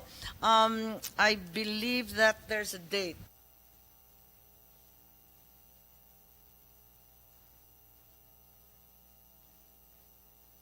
This was discussed last year, and I believe what happened was the national government has to continue to hold 60% of common shares. And then there are a series of opinions from the Government Corporate Council. Kailan ba to? 2022 to? For the opinion of the Office of the Government Corporate Council for privatization, that is actually in 2018, Madam Chair. It is through a 2018. letter dated September 13. Okay, and what happened then? I think this was discussed last year, di ba? Tapos ano nangyari noon? Yung September, ayun, wala. Yeah, it wasn't included kasi in your submission, and I have incomplete records. So, you said September 2018, the Office of the Government Corporate Council said that privatization is not by mere operation of law, but in fact required a favorable recommendation from the GOCC. Tama? Let me clarify, Madam Chair. It's from the GCG. GCG, yeah. Okay. So the GCG has since declared that it is favorable or not favorable to privatize. What's happened since? Madam Chair, so actually to clarify, this was not specifically taken up last year. It was the matter of deactivation with BSP. But let me answer your question directly. Oh, So- sige. Can you there have been twists and turns in the opinions regarding your existence, so therefore, can you just walk us through this? You had this first opinion from the Office of the Government Corporate Council in 2018. Ano nangyari pagkatapos noon? That actually didn't push through precisely because the GCG did not make a recommendation for the privatization of CIC. Therefore, our supervising agency, the SEC, withdrew the motion or the request to the GCG to conduct the privatization. So the privatization matter never pushed through, and it was actually withdrawn back in 2018. When did the GCG recommend to the SEC that the CIC be deactivated and all its functions be transferred to the Bangko Sentral? I believe that was in 2022, Madam Chair, but to clarify, So when did SEC withdraw the privatization? I have no dates. that was in just December 2018, floundering. Madam Chair. Sorry? December 2018, way before. So way before, kaya nga, pero thereafter GCG recommended that your function should actually be transferred to the Bangko Sentral. It is actually the Office of the President that issued that recommendation. That was a June 27, 2022 memorandum circular, Okay. Madam Chair. I have some kind of information from the GCG as well here, so I'm not certain Ma'am, where it derived. yeah, the documents we're referring to are the ones that we were furnished. So there might be other documents that we did not officially receive or were notified of. To the best of your understanding, therefore, it came from the OP Yes, Madam Chair. in 2022. So why are you still here? It's already 2024. Madam Chair, my understanding is that the GCG requires a certain clear directive from the Office of the President about They ordering. need another directive. That's correct, Madam Chair. But I thought the OP already said that you should be transferred to the BSP. Nalilito ako. The subject OP issuance only expresses a no objection to the recommendation of the GCG. I believe, so we were not furnished a copy of this, but the GCG issued a memorandum Yes. in February 9, 2022, but we were not furnished a copy of this document, Madam Chair. Wait, nauna yung GCG memo kesa sa deactivation of the CIC? Yes, Madam Chair, I Tama ba understand. yung kwentong to? Parang may nauna tapos biglang binaliktad? I think the way it works, Madam Chair, under the GCG Act is they will Kasi yung recommend to the... GCG, meron silang memo circular, di ba? Dalawa, as a matter of fact, to deactivate. Parang ganon. And thereafter, instead of deactivation, biglang transfer to BSP. Somebody can't make up their minds, not just women. Let me clarify, Madam Chair. So the way it's supposed to work, because it involves the destruction of a GOCC, the GCG makes a recommendation to the Office of the President, which is the one that makes the call to deactivate a GOCC, because we are that's part not of... quite right, but I'll go with you on that. Okay, since you're being shunted from one office to the next, and in the meantime having to operate under your own devices, what would you like? What would you like to happen? Dapat ba kayo nasa BSP? Dapat ba kayo ma-privatize? Siyempre, ayaw ninyo ma-privatize. Humihingi pa kayo ng pera eh. Ano ba dapat mangyari sa palagay ninyo? Madam Chair, thank you for the question. I think we should continue as we are, given that we have, I said, a positive momentum. Under the SEC, Under the present law, Madam Chair, Credit Information System Act, or RA 9510, which presently puts us under the supervision of the SEC. kaya nga, so you want to remain under the SEC. In the Why? meantime, Madam Chair, Why not the BSP then? we are just concerned that at this point, since we are already improving our operations and activities, that a transition, whether we are privatized or transferred to the BSP, might stunt this stabilization and upward Understood, trajectory. but one day, surely credit information rightfully belongs to the BSP, another regulatory. Yes, eventually, Madam Chair, you're correct. Do you see a timeline in your future? Madam Chair, my understanding is this will require a legislative amendment. So the timeline... That's what we're here for. Okay, that's correct, ma'am. Madam Chair. Kaya nga, tinatanong ko, ano kaya yung maganda? Kasi palipat-lipat na lang, kanya-kanyang opinion, wala naman nangyayari. Hanggang ngayon, naglilimos pa rin kayo, tapos walang kaliwanagan. Di ba mas maganda, magplano na kayo ng sariling buhay nyo? Tapos i-recommend nyo sa amin at gagampanan naman namin ang aming katungkulan. At kung kinakailangan amyendahan ng batas, amyendahan namin. Pero kayo mag-recommend, kabisado nyo yung trabaho nyo eh. That's correct, Madam Chair. Kesa Pero kung po- ano-ano nangyayari sa inyo between the GCG, the BSP, the Privatization Council, kung saan-saan kayo nahihila. Di ba mas maganda sabihan na ninyo sa amin anong nais? I agree with that, Madam Chair. But since this will require us to consult our stakeholders, especially to kind of consider our recent performance, we will need to work Your together. recent performance is a broken promise that you wouldn't come next year. Di ba? Sabi nyo last year. De, biro lang. I mean, good effort. But anyways. Point taken, Madam Chair. But going back to that point, we are just proceeding with an abundance of care because we are dealing with so much data now, and we want to make sure that this is protected because this is the data of our citizens. It is their virtual asset that we are the ones primarily protecting. But you would have thought that there's greater data privacy in a bank than the SEC. There have been leaks from the SEC, we know that. Madam Chair, Ask the business community. Katakot-takot na chismis yan. I'm not aware of those leaks, Madam Chair, but for us, right now we do have a 5-year plan under our information system strategic plan. Sure. I respect that. The problem is that we really need to finally understand where you belong. That's correct, Madam Chair. So Yes, even your 5-year plan for data privacy and greater cybersecurity cannot be implemented if we're not clear as to your home. So I think first things first, we have to determine the organization to which you belong, di ba? yes, that's correct, Madam Chair. To clarify, presently we do not receive any funding from any other government agency. Understood. Yeah. I'm talking about organizationally, so that it's most efficient, better secured. You're complaining about the onslaught, for example, of submissions. Surely the DICT, for example, could have helped.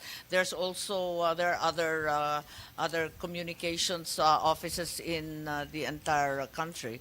You have no access to them as you stand alone today. You We would do- have if you were reorganized. With respect to that, Madam Chair, so we do coordinate with them, but we of course know that the onus of defending the data and setting up the systems are with CIC. But we do have a good relationship with the ICT. We coordinate with them for technical assistance and advice.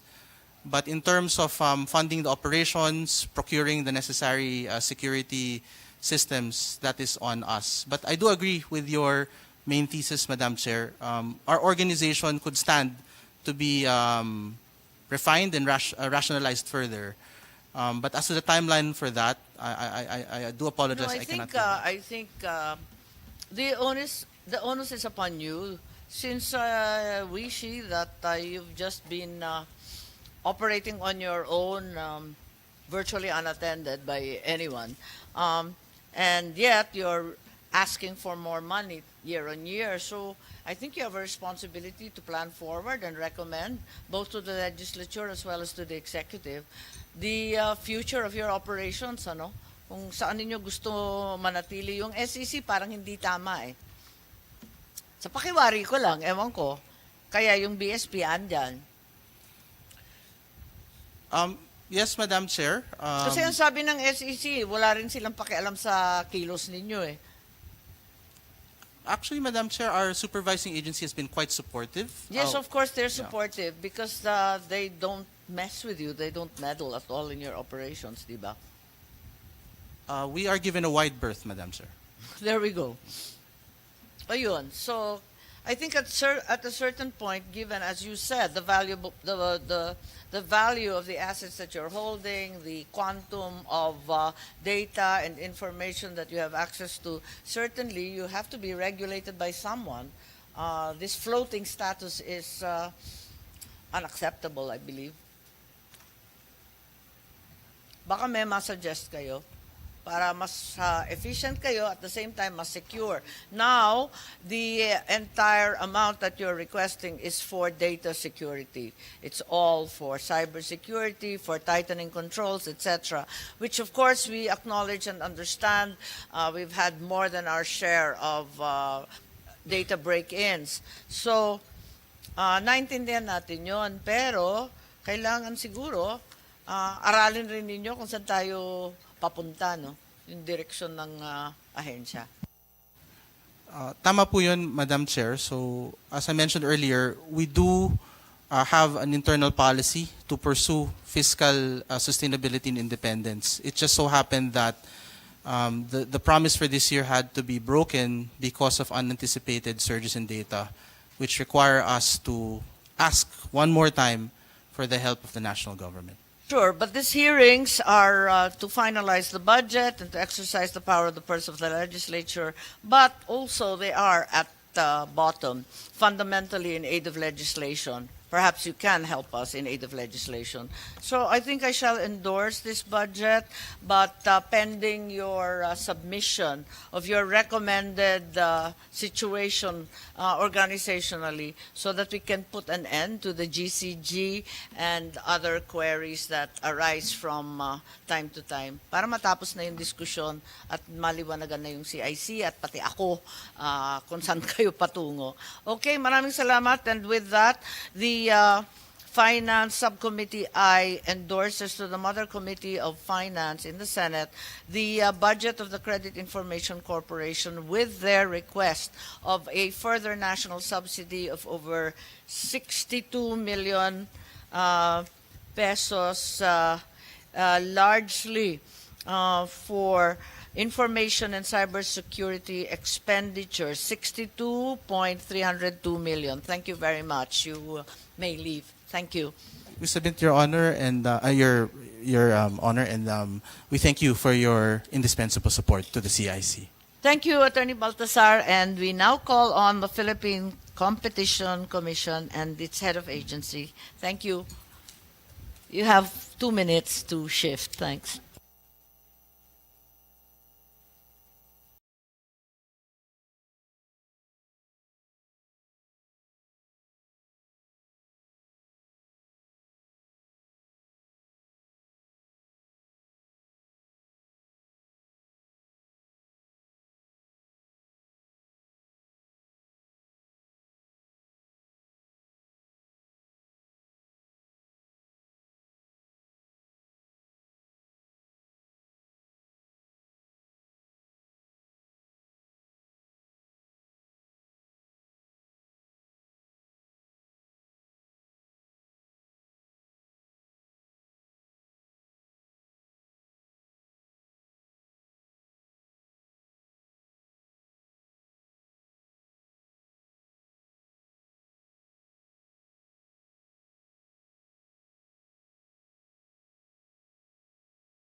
From the Philippine Competition Commission to Subcommittee I, and perhaps the head of agency, Chairman Michael Aguinaldo, would like to present his budget, or at least its salient points that differ from the preceding year. Thank you.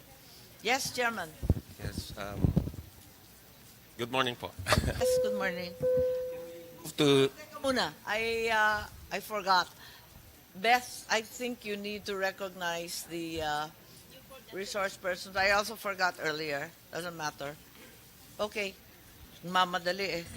For the Yes, Secretary Agas, please recognize all those from the Competition Commission, please. For the Philippine Competition Commission, they are represented by Chairperson Michael G. Aguinaldo, together with Commissioner Mara Victoria Querol and Commissioner Michael Peloton, as well as Commissioner Lolibet Medrano and Commissioner Ferdinand Negre. For the Commission on Audit, they are represented by Supervising Amado Ablao, together with Mr. Roderick Castañeda. For DBM, they're represented by Acting Chief Budget.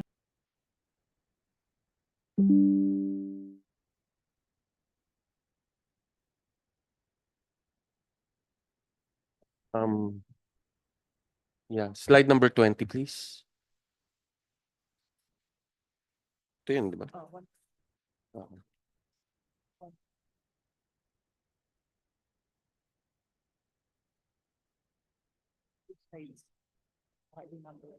Baka iba yung number. The next two slides, please. Yan, okay. Yes, shown on the screen is the comparative matrix from the 2024 GA and the 2025 NEP, which shows a reduction of 71.3 million from our budget of this year. And as compared to our proposed budget for 2025, the reduction amounts to about 116 million. And so we are hoping that we have a wish list. 16 million, since I wasn't privy to the request to DBCC, Mhm. what it did constitute? Okay. Okay. Some of these items were items that were deducted last year, but which Your Honor helped restore Yeah. in the budget. Yes, that's So, why I'm asking. kinaltas na naman At po. hihingin rin ninyo yan eh. Oo nga. Inuunahan ko na kayo. Oo nga po, ma'am. So, more or less the same items, but there's an additional item that we've requested. More or less the same items, but there's an additional item that we've requested. Your Honor is familiar with, it was in the news that the University of the Philippines has agreed to lease to us or give us by way of use of a piece of property in their grounds to put up a building. And so we signed the memorandum of agreement a couple of months ago. And we're already in the process of going through the possible designs, which we have to work with the university on since they have strict guidelines. And so we would need a budget for what they call the Detailed Architectural and Engineering Design, or DAED. Yeah. Yeah, so that's what adds to it. And how Otherwise, much is that? about 30 million. And what is the anticipated cost of the building? Construction and everything na. Yeah, their estimate is it's going to cost about 1 billion pesos because it will consist of 9 floors with 2 basement parking Yeah. spaces. In fact, the University of the So Philippines. that's for a total square footage. You have any idea? We're fixated with that due to our Senate building problems. 1.9. Yeah, I think the floor. Siguro you can yeah. submit it na lang. Yes, we'll submit the Yes, details. there are mathematicians in the Senate who will immediately break that down on a square footage. Mhm. So thanks. Okay, I'll do my best. Carry on. Yeah, and now the budget that was decreased, just to give you an idea of what it contains. We do have 4 what we call I stations. These are like satellite offices that you find in Cebu, Davao, Baguio, and Lucena. And so the rental for that, and we have job orders manning those stations. So their salaries are dependent on any additional funding we can get. And then there are other items like maintenance of the data center. Most of these are MOE, operating expenses. The only capital outlay we have is for purchase of motor vehicles vehicles. because magre-refleeting na po. Yan yung basis po nun. And then we do have, again, like last year, the GOP counterpart for a foreign assisted Oh. project. You have motor vehicles. What was submitted to me, wala kayong CO. Meron pala. Mali pala to. Ang nandito Yeah. ng ICT equipment. Mm-mm. Meron kotse.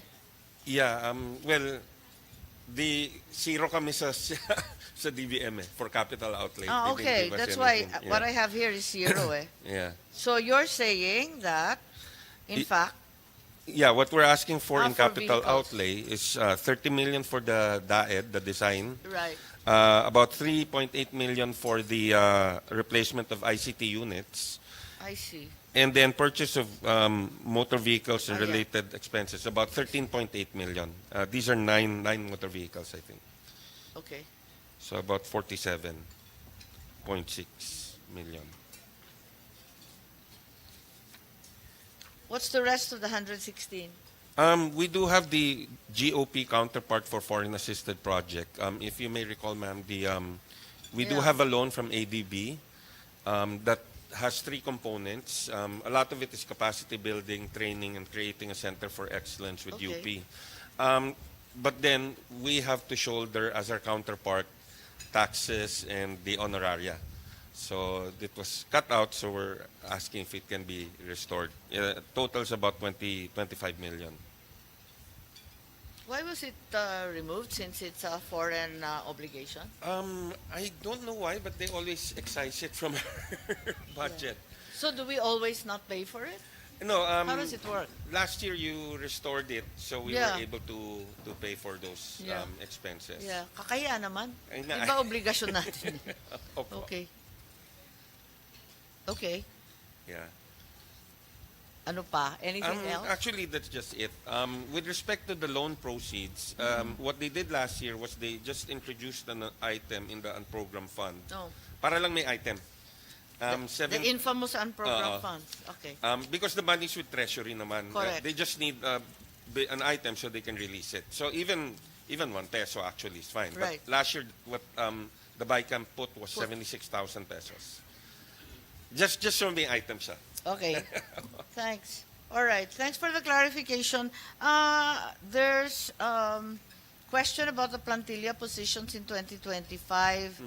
And it has to do with the discrepancy between the authorized and actual salaries of 40 positions of 29.970 million, which consequently means that there are only 204 positions funded in the 2025 budget. Is that correct? Yeah, Medyo nalito ako doon. Yeah, What's the reason? What DBM does nowadays is they only give us funding for filled positions as of the time, what's the cutoff? September, when they submit to us? As of December. Yeah, as of December. Yeah. If we're able to fill those other positions, the unfilled positions, then we make a request for DBM and they'll release a budget to us for that. That you're saying as of December last year? Yeah, as of December last year, no? Tama Yes. ba? Uh-uh. So the real number today in What? September of 2024, What's our plantilla number? just to clarify how many permanent positions PCC actually Okay. has. Actually, right as of June 30, we're down to 194. Nabawasan Positions. pa? Yes, we do lose some people sometimes to other government agencies. Is it government agencies, not to the private sector? Yeah, So it's clearly salaries? Is that what mostly you're government saying? agencies. Yes, because the salary structure of PCC it's different from the SSL. So the problem is, while initially the salaries are quite high compared to the national government, it doesn't have the annual adjustment that you have when you have SSL. Oh. So they've been adjusted twice by small amounts, I think in 2019 and then last year by, I think, So you 8%. lose people. Yeah, I think that's one reason.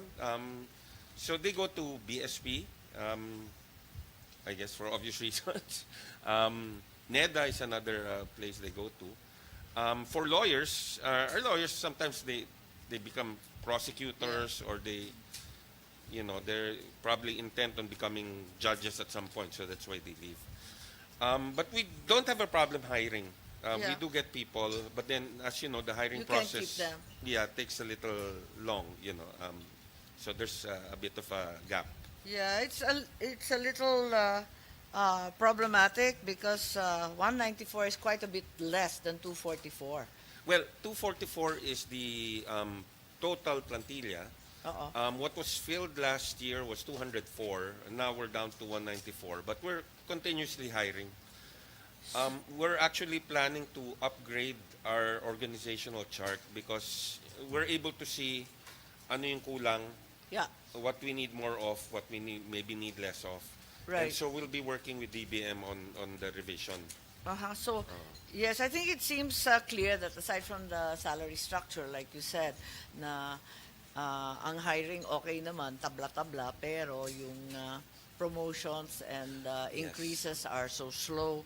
Pero I think in addition to that, you probably have to reorganize Yes. simply because the Philippine Competition Commission was something we embarked upon without much thought or experience. Yes. So we will be needing your help, and if you need any legislative action, we're certainly open to it, knowing full well that this is a work in progress. Nakita rin natin yung performance nung COVID, nung pandemic. Medyo magulo yung provision. Hindi siya naging effective, ano? Yeah. Kaya sana mas maging matugis to. Yun. And that's why I just took note of this, of the plantilla, because I think you probably have to break down into smaller bureaus, desks, offices, units, without meddling in your operation. It seems clear that you have to break it up a little bit. Yes, there's certain departments or divisions that we need to expand or create subdivisions in that perhaps were not really anticipated before, but from experience we've seen, okay, we need to do How long this. have you been in operation na nga? The PCC was set up in 2016. 2016, Yeah, ano? the law was passed 2015. So, Right. 2016 siya nag-operationalize, ano? Yes. Oo. So, you received allotments of 1.275 billion and only 613 million was obligated, or only 48%? Yeah. Yes, the bulk of that. What's the reason for the low obligation, low Yeah. utilization of foreign assisted projects ba yan? The foreign assisted, because what happened was for 2023 it was included in the budget of PCC, and I think that was about 288 million. 288 million. M. And Tapos? so when they were looking at budget utilization, they included that, even though that 288 was not meant to be spent the entire year. No. It's meant to be spent over a For how long longer dapat? period. Well, it's supposed to end next year, but we've been talking to DOF to possibly extend it 2 years because we lost 2 years due to COVID. We weren't able to. Wait, but this is 2023. Wala ng Mhm. COVID. Oh yeah, yung sa 2023, pinasok po kasi sa budget yon. Yes. Yung 288, but it wasn't intended to be utilized for the entire year. It's supposed to cover, again, 3 different components, and it was never the plan that it should be done within that exact year. What are these projects? Just to get a handle on A it. lot of it is really capacity building and training. So it includes scholarships. We're able to send people to the UK, EU, to the US, Australia, quite a bit. And then we're also, it's also supposed to be for materials and improving our processes. And lastly, we're supposed to, with the University of the Philippines, establish a Center for Excellence in Competition Law and Policy. So that we also have to work with UP because they're the ones who are supposed to manage it. And I think that's the bulk of the remaining budget is for that. So the 288 was the remainder, and what about this the still outstanding 600 million plus or minus? Kasi 42, ang sabi dito, ang actual disbursed is only 48%. Yeah, here. Yes, if you remove the 288, Right. yes, then that means that our obligation rate would probably fall on maybe about the 76% rate. Okay. But and part of the reason for the not too high obligation rate was we had 3 new members of the commission last year. I came in February. Commissioner Beth, you were January, I think. Yeah, and Commissioner Ferdy was March. Okay. And they're new, like Commissioner Ferdy is new in government, so there's an adjustment period how to work on the budget and all Sure. that. So Okay. we're hoping this year it won't happen. I think All right. we're on track this year. If you could provide the breakdown on those foreign assisted projects, Yes. and if you could name them, simply because someone might ask Yes, in yes. plenary. If you have a carryover from 2023 from the pandemic, siguro isama na rin yun. Yes. So, you're saying we're going to need another 2 years to fully implement the project. So where are we? Are we midway through the completion of this project? Oh, there you go.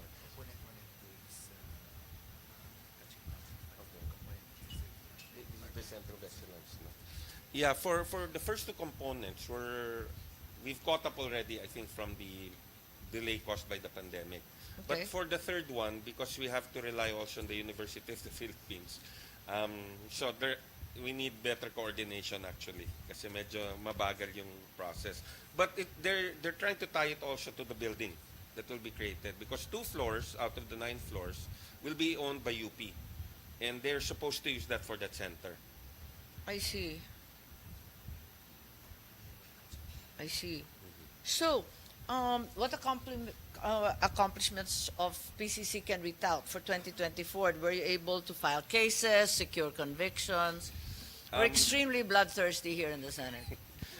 Well, we were our enforcement office already filed the statement of objections on the Onion case, where the allegation is that there are 12 players that formed the cartel, and what they were doing was dividing up the market including the importation and including the permits for importation, the SPS. Yeah. Was that Yes, it's filed been na? filed with us, and And then what did you do since? we're waiting for the answers of the respondents. Only one I think has so- answered so far, but So the cases haven't been filed. This is ongoing. it's ongoing. It's ongoing. Actually, we'll be adjudicating that case. Ah. It's an administrative case. The criminal aspect is being studied with the Department of Justice because the threshold needed for a criminal case is different from needed Of for course. us. Yes. But I understand there are already convictions within the DA. Is not- that a separate I think it's a separate. Might set be. of cases? Because they're exactly what you're speaking Oh, about, yes. the onion cases. Yeah, I think this was the sale to FTI. FTI, yes. Oo. This is different. This was, I think they purchased at a high rate and they sold it At a low at rate. a low rate. Parang ganun din yung FTI. Yun po. That's the one in FTI. Right. Paano to? Ito, Monopoly. cartel. Well, cartelized. Yeah, basically what happened was in 2023, the second Right. half, the price of onions up to I think January of 2024 Yeah. went through the roof, and it turned out that this group, Pero pareho yan, tumutumbok yan. Yes, Bebenta yes. kami ng sibuyas sa Ilocos, kaya kabisado ko itong mga kasong to. So, pinaghiwalay ba yan? Kasi, bakit yung isa may conviction na ito pending pa rin? it's a different case sa kanila because Talaga? the ones sued there were the government officials DA, of yeah. DA. They were sued criminally before the Sandigan Bayan by the ombudsman. This one, we're looking at how they divided the market, which caused the increase in the price. Are there any major mergers and acquisitions that are being monitored or evaluated as we speak? Yes, I think the biggest one is the LNG terminal, which involves 3 companies that are, one is SMC, the other one is Aboitiz, and the other one is Meralco. That's Yeah. ongoing. And then we also have the this GCash. No? Yeah. Sorry? We also have a transaction between GCash and ECPay, a proposed acquisition. I Anong think. pangalan? GCash. Oh, Gcash we know. Yeah, and ECPay. Oh, okay. Yeah. Ano yun? EasyPay is local? Local, foreign owned, but local. Local. It's local. Local. Yeah. Okay. So, siguro, ang hihingin ko sa inyo, yung listahan ng mga kontribusyon ng PCC Okay. sa ating negosyo. Yung report ninyo, walang hambog walang konting yabang. Kailangan kasi maglista rin tayo ng accomplishment to justify increases. Like we did last year, I sort of cobbled together some kind of accomplishment report, and I'd appreciate if you could do that. Necessarily, they'll involve cases filed, prosecutions, if any, mergers and acquisitions reports, and whatever contributions you have made as an agency for securing fair business, competition, and compliance, and basically just improving the notorious monopolistic tangent of our business in the Philippines. So, kung pwede lang, mag-report rin kayo ng nagawa ninyo para yun rin ang basehan ko para tignan ulit yung mga binawas ng DBCC sa inyo. Okay, with that, I have no further questions, and I think with the submission of some partial reports and a clarification on your foreign assisted, yung clarification lang ng foreign assisted and some kind of accomplishment report, some bragging rights to a few things here and there to justify an increase, if any. And with that, I am able now to endorse to the Mother Committee from Subcommittee I, the Mother Committee of Finance in the Senate, the budget of the Philippine Competition Commission. Thank you very much. And you may go. Thanks. 12, Senator.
Po.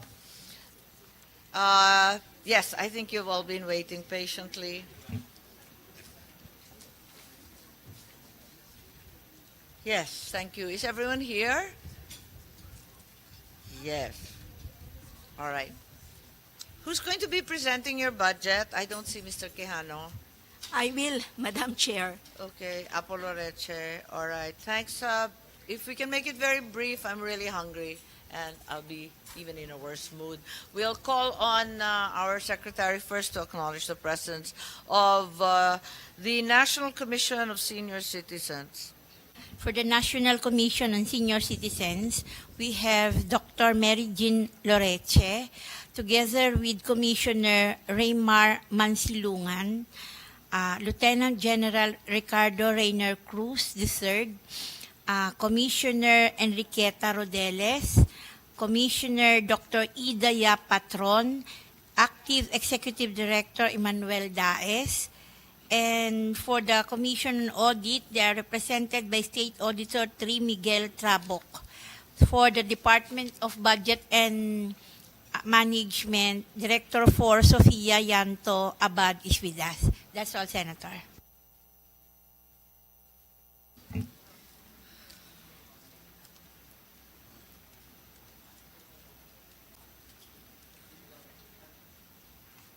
Thank you very much, Secretary. And Dr. Loreche, you said you were going to be presenting. Let's be very quick. Thank you. Thank you so much, Madam Chair. May I have for the first slide that would be presenting to you the fiscal year 2024 NEP versus the fiscal year 2025 NEP. And as you can see, Madam Chair, that there is a marked increase in our allocation for the budget by around 112,073%. This is from 26,926 to 3,035,236. That will account actually for the expanded centenarian cash gift and the centenarian. Yes, we're aware of that. We sponsored it. Thank you. Yes, so that will show our NEP. And for the next slide, that would be the fiscal year 2025 budget proposal versus the 2024 GAA. Again, the agency specific that we are requesting is 5,533,108,000. This will also cover the expanded centenarians for a portion of 2024 when the law was signed. And the next slide, of course. The law was hanging? On March 17 of 2024, because 2025, Madam Chair, the budget that was given to us will cover January 1, 2025 to December 31, 2025. But when the law was signed on March 17 of 2024, there was no provision for the expanded centenarian cash gift. That's right. Laws are not known to retroact, however. Yes po. So, kaya po yan naka-reflect lang po dyan, just in case na i-consider po ito.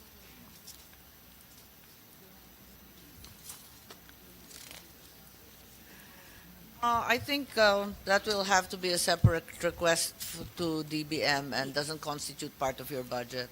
Thank you, Madam Chair. And the next slide that I would like to show would be the transferred programs from DSWD to us, to NCSC. That is the assistance to older persons that was transferred to us at 1.7 million last March 20 during the signing. And we just want to inform your Madam Chair that the NCA from DBM was only released August 27 of this year, and the Land Bank of the Philippines. Yes, carry on. Sorry. Opo. And the Land Bank of the Philippines issued a check booklet for us to be able to disburse the assistance to older persons just most recently, September 24.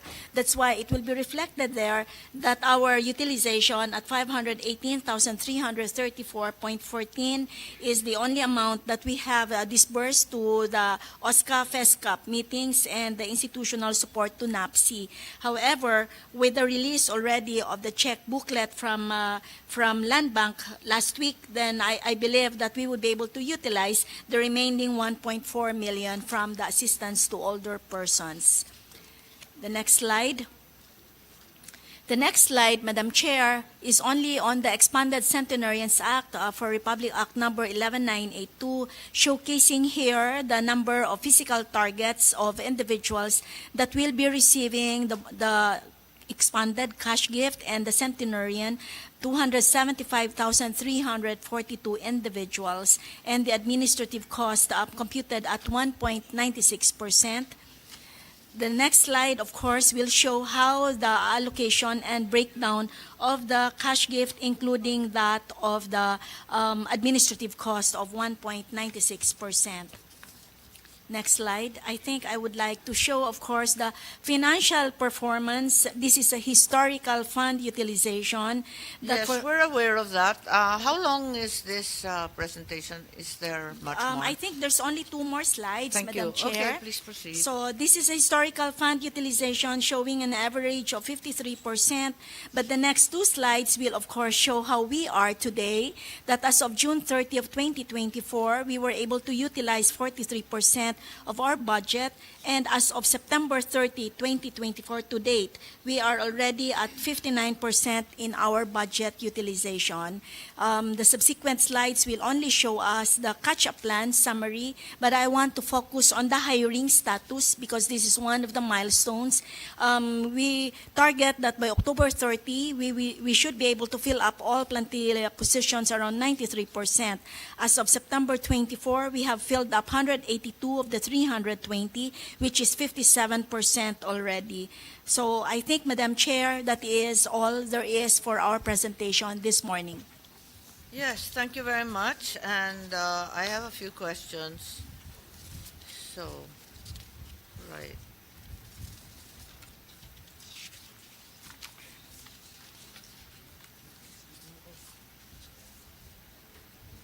So, my records don't match yours. You are saying that from 2021 to 2023, you had a utilization rate of 53%. That's the average utilization, Madam Yes, Chair. but as of June 2024, you only utilized 43%. I think there was that's 50. So it's not, in fact, improving. It is. Or is it? It is, Madam Chair. So As of- for 2024, what is your utilization rate? I have 43%. That's lower than your average. That's as of June 30, 2024, Madam Chair. That was June 30 only. But as of today, September 30, our utilization rate is at 59%. I think the rightful cutoff is December 2024 for the budget of 2024. As of December 2024, what was the utilization rate? For 2024, if it's June 30, then it would be at 43%, Madam Chair. O kaya nga. So it's actually getting worse rather than better. I would say, Madam Chair, that No, we it have is. improved. These are numbers. Yeah. That's why we love math, right? Yes. It's because they're absolute. And 43 is 10% less than 53. Yes, I think DBM wants to rescue you. Yes. Please. Director Abad, please. Yes, good afternoon, Madam Po. Chair. Let me just explain po that their utilization as of December 2023 was only at 52.86%. So when they reported a 42.72% as of June 30, it can be thus considered as a marked improvement already, considering that's already first half of the year vis-a-vis the 52.86 annual BUR in 2023, Madam Chair. Okay, thanks. Therefore, as of today, do you have any improved numbers Yes, from June yes, Madam- 2024 yes, to Madam the Chair. present? As of today, So from January 2024 until today, we have what's already the utilization our rate? It's not utilization 43. our utilization rate is already at 59%, Madam September? Chair. As of September 30, September 30 today, is what? 59%, Madam Chair. Okay. So you're already better, and that's not December yet. Definitely po. Oh, sige. So I can report that there are, as you know, many who question the national security. What's the status of the field offices? Meron na ba? Yes po. We have So ilan na already yung field offices, just by way of There's information po? already, for the offices itself, Madam Chair, there's 11 functional already. There's 5 more under procurement. So that should be 16 because we have 16 regional offices, supposedly the entire country. As to filling up of plantilla positions, we are already at 53%, Madam Chair. Ongoing recruitment right now, and yeah. Divergent numbers, I have 49%. So, paano naging 53? Nadagdagan na mula sa submission ninyo? Opo, Madam Chair, as of September 24, we have already 182 plantilla positions filled up, which is 57% out of 320 that is allocated to us, Madam Teka, Chair. you just said 53%. Bakit naging 67? Which one?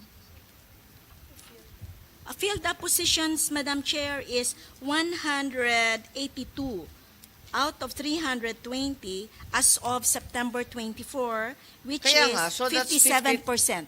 57 or 53 kanina? 57% po, Madam Chair.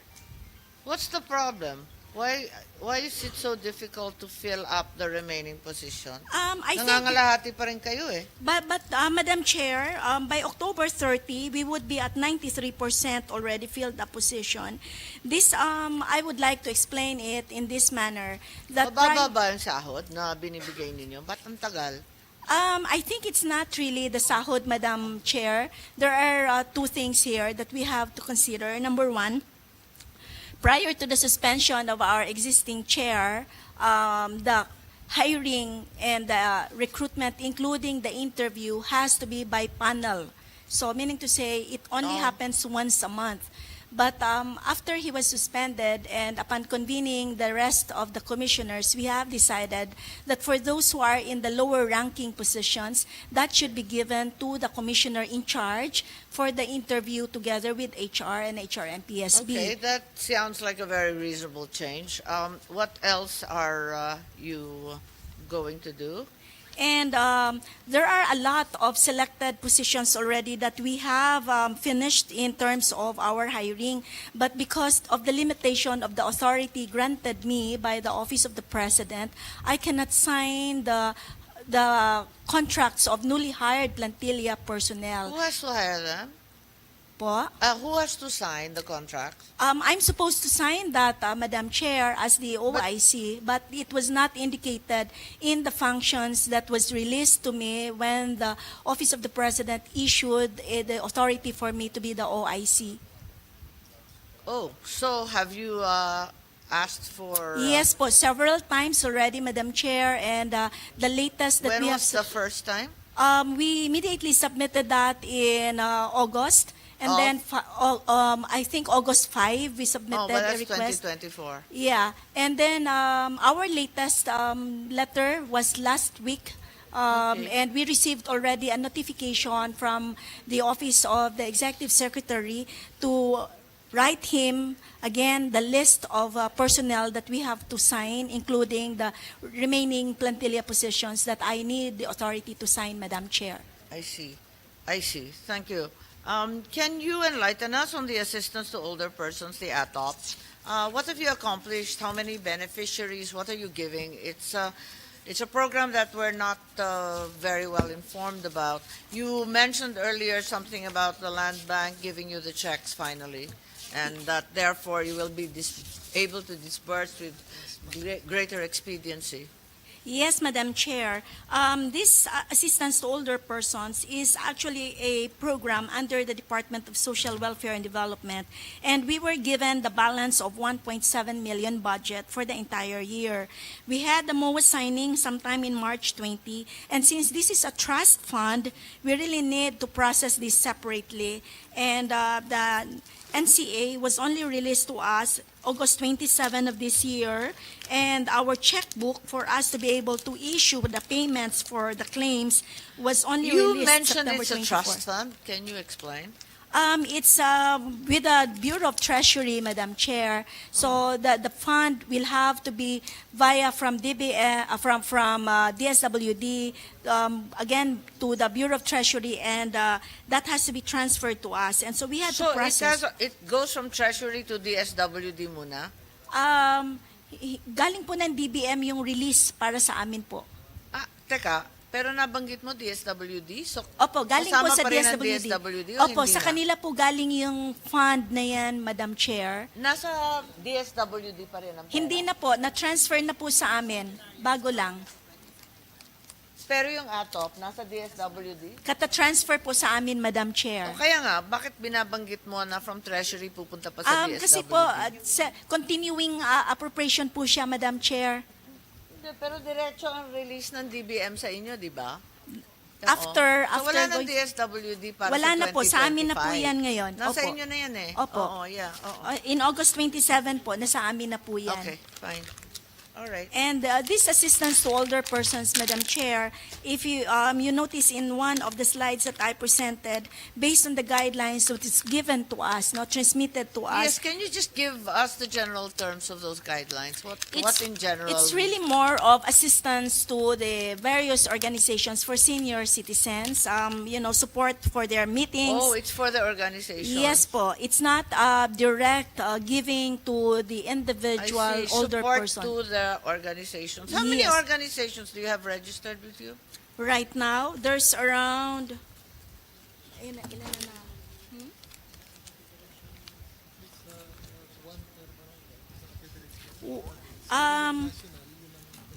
Yeah, this is via the Federation for Senior Citizens Association of the Philippines. So, ibig sabihin Yeah, po, I know one per that. barangay. I'm a little bit lost with the FSCA. Opo. Dahil, meron rin kayo rito na hindi naman kayo nakakapag-accredit. Kanino niyo ibibigay ito kung hindi nakakapag-accredit? Sana nga ba yun? I recall an item here indicating that you had trouble Nasa accrediting these registration pa lang kami, associations. nasa registration pa lang po kami, Madam Chair, kasi nga po, hetong programs na ito ay kalilipat lang po sa amin. Pero accreditation of the FESCAP, nasa atin po yan. May guidelines po tayong ni-release niyan. No, And- right now, I understand that Wala pa. 5 applications were received. All of them were rejected for lack of sufficient documentation. Paano kayo magbibigay sa ATOP kung wala kayong ma-accredit na mga organization?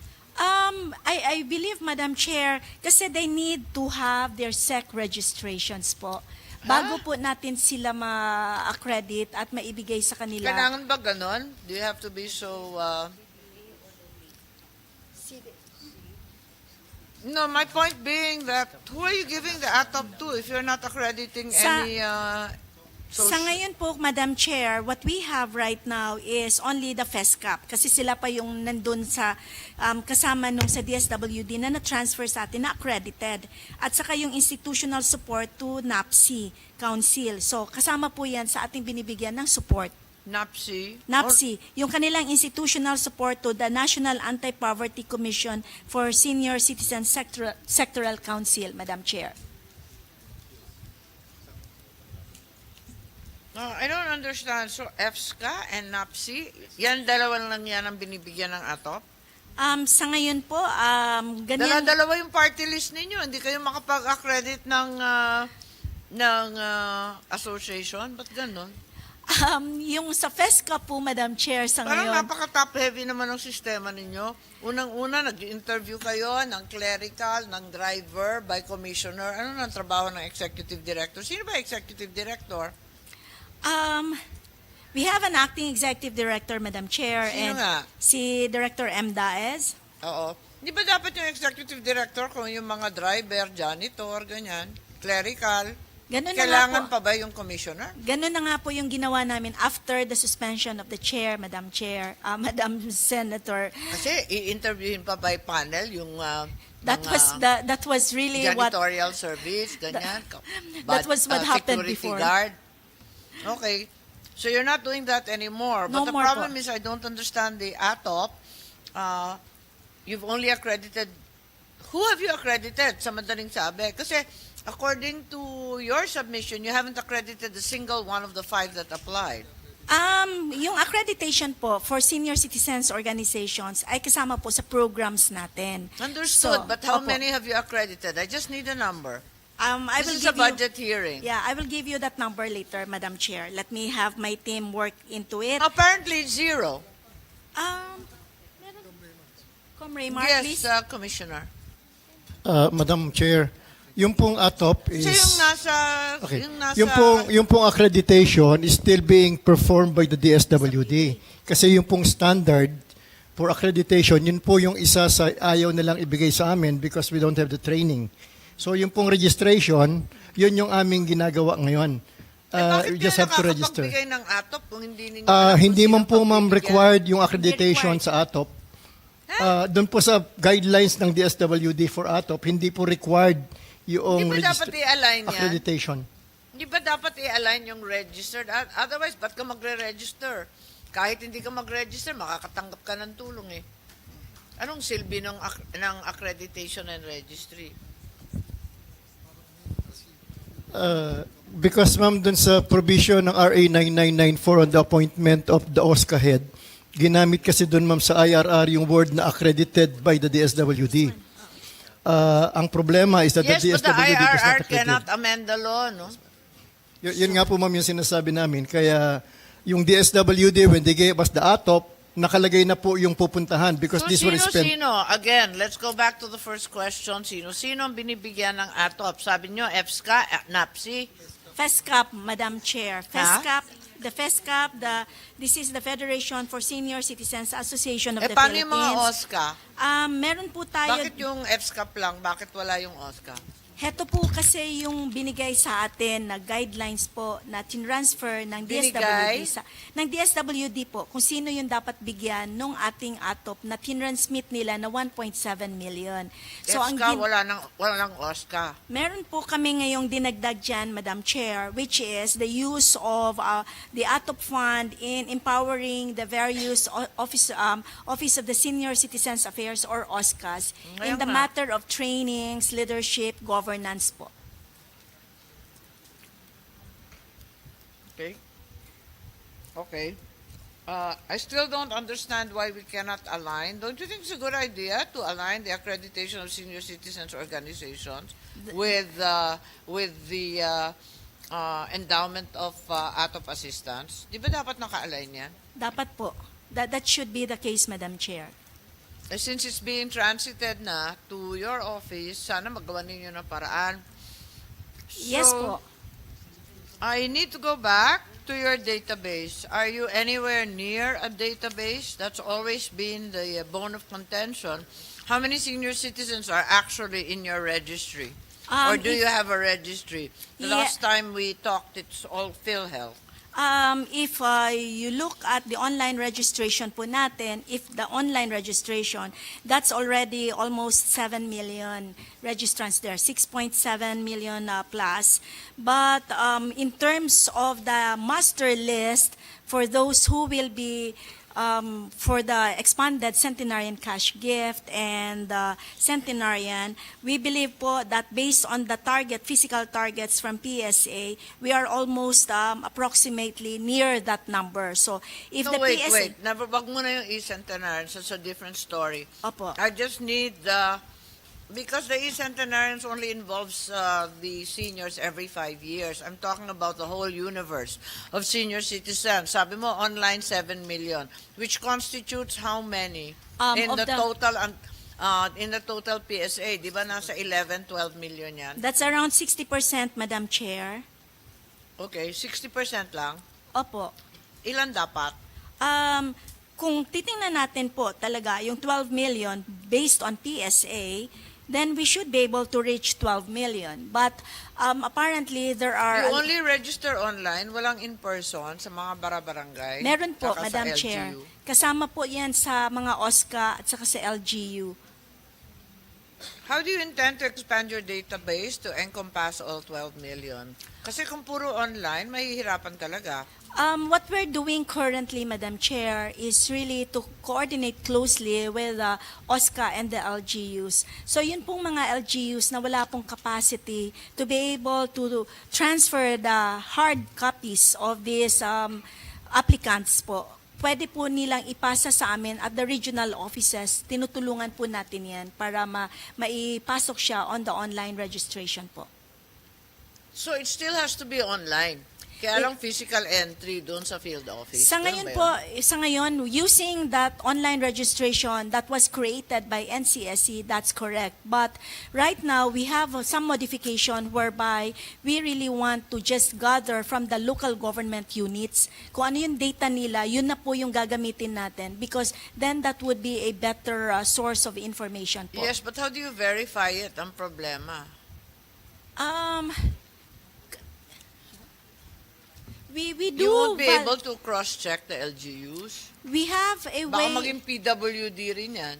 um, Parang there- PWD listing ng LGU na lahat na lang may PWD card.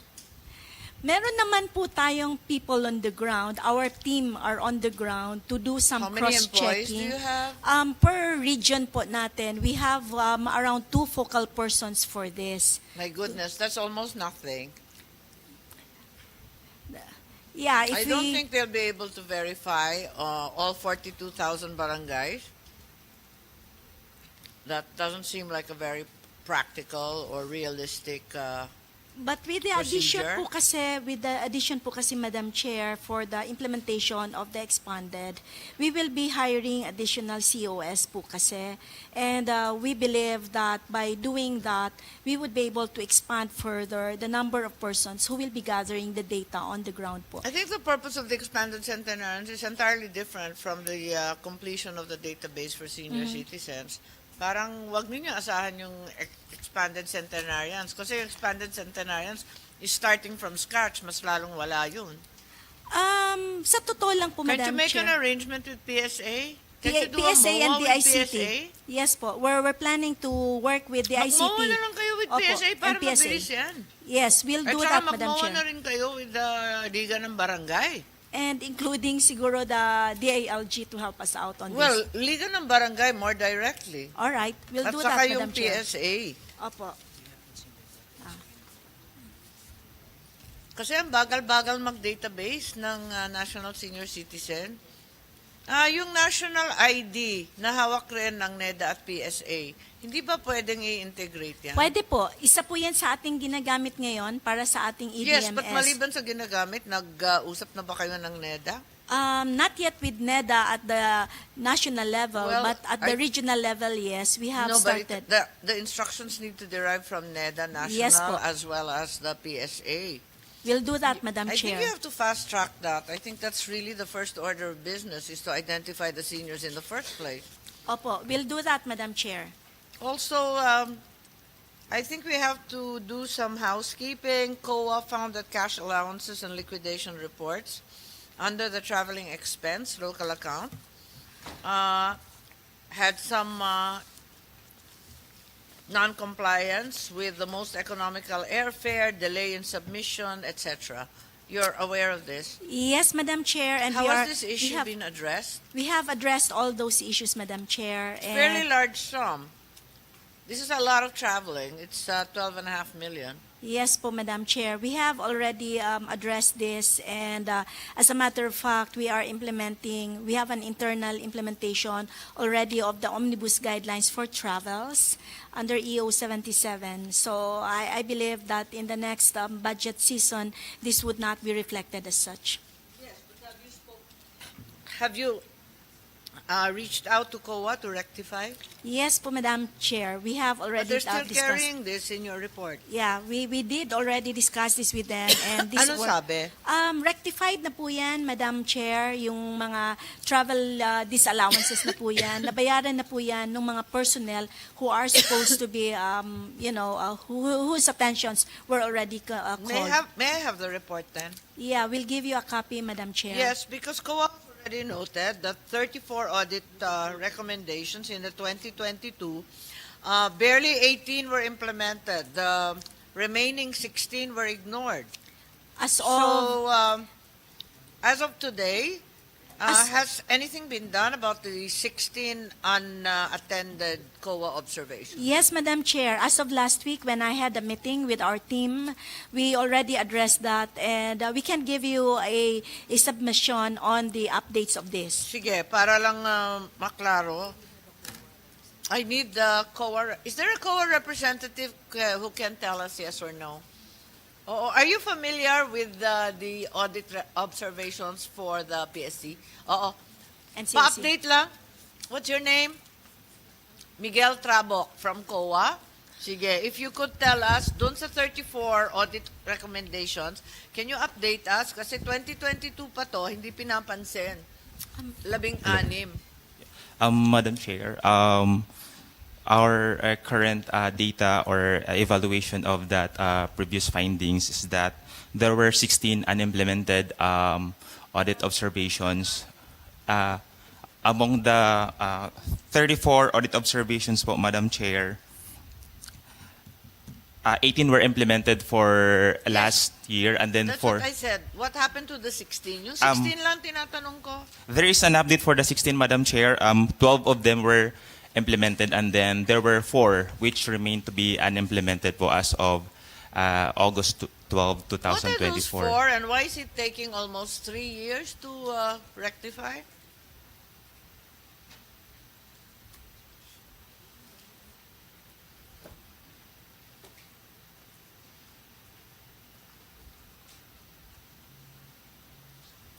Madam Chair, Yes. may I answer those 4 partially implemented? Oo, ba't ang Based- tagal?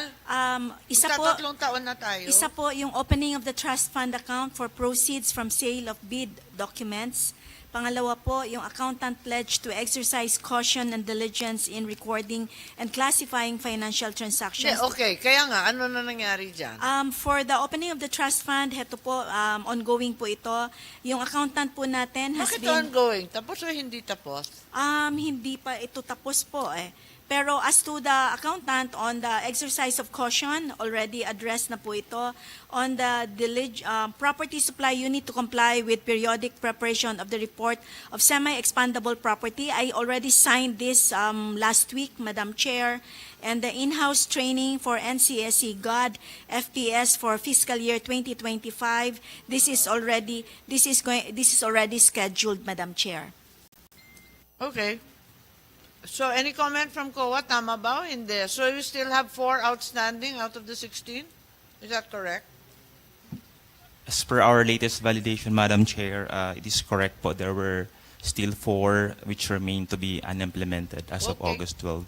Sige, if that's the case, can you give me an updated report? Kahit 1 page lang para alam ko it's off the table. Yes, Madam Chair. Though they communicated to us that they will be submitting an updated audit observations and status of implementation as of September 30. Sige. So we are still hopeful that they are going to submit it to us, Madam So, Chair. sa palagay mo, matatapos yan before the year ends? Para matapos na tayo?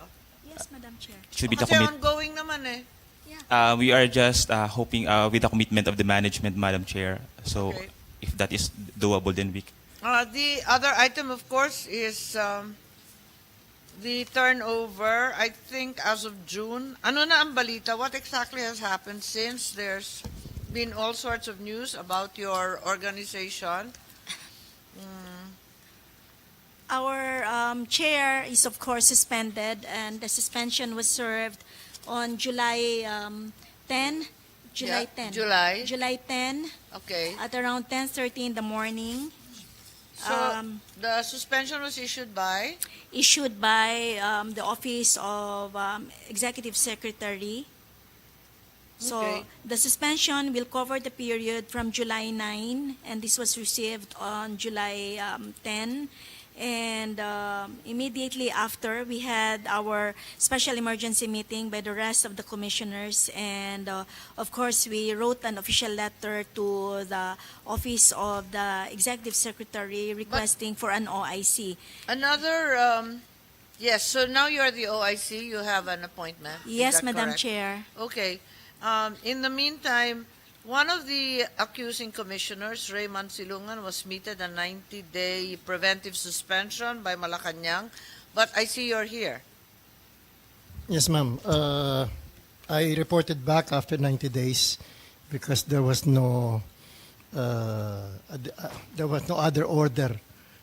There was no order extending or terminating the suspension. So it was deemed to have served the suspension, Madam Chair. I see. Has there been any response from your office, Commissioner, regarding the allegations of dishonesty, neglect of duty, misconduct, etc.? Madam Chair, I submitted counter affidavit ad cautelam, which was perhaps the reason why there Can was you no. share the same with us? Oh, I will, Madam Chair. I Thank will you. get it. I'm a little bit perplexed because the Office of the President found prima facie evidence, and hence the accusations remain. That would be the case, Madam Chair. Sorry? That would be the case, Madam Chair, until the OP issues or promulgates a resolution. So in the meantime, you're waiting, but your suspension has expired. Is Yes, that what Madam you're Chair. saying? So you're still awaiting Yes, Madam Chair. awaiting Waiting for the resolution. the determination of the ES? Yes, Madam Chair. Okay. All right. How many commissioners are there now? There's 6 of us, Madam Chair. How many should there be? 7, Madam Chair. Including the chairman and the OIC, the chairman, the CEO. So right now, there's only 6 of us. So kulang lang ng isa? Isa lang po. Okay. All right. So, is there any information whether you're going to be getting another chairman? I do not know, Madam Wala bang Chair. balita? Basta Okay. ginagawa ko lang po muna yung trabaho as a task by the Office of the President. Okay. All right. Is there a transition plan from the SWD with regard to the larger sum, the social stipend? In our last transition meeting with the SWD and our meeting with Secretary Rex Gatchalian, we have already agreed that number 1 on the centenarian, yes, that will be up to December 31 only from them because the budget. Andito na yan sa 2025. Opo. Wala nang Pero problema sa yan. social pension po, Madam Chair, yung pinag-usapan po namin na last would be mid of next year. We should be able to do the transitioning already for 2026, not 2025, Madam Chair. It's huge. Yes po. That's the reason why, Madam Chair, it should not be transferred to us unless we are ready.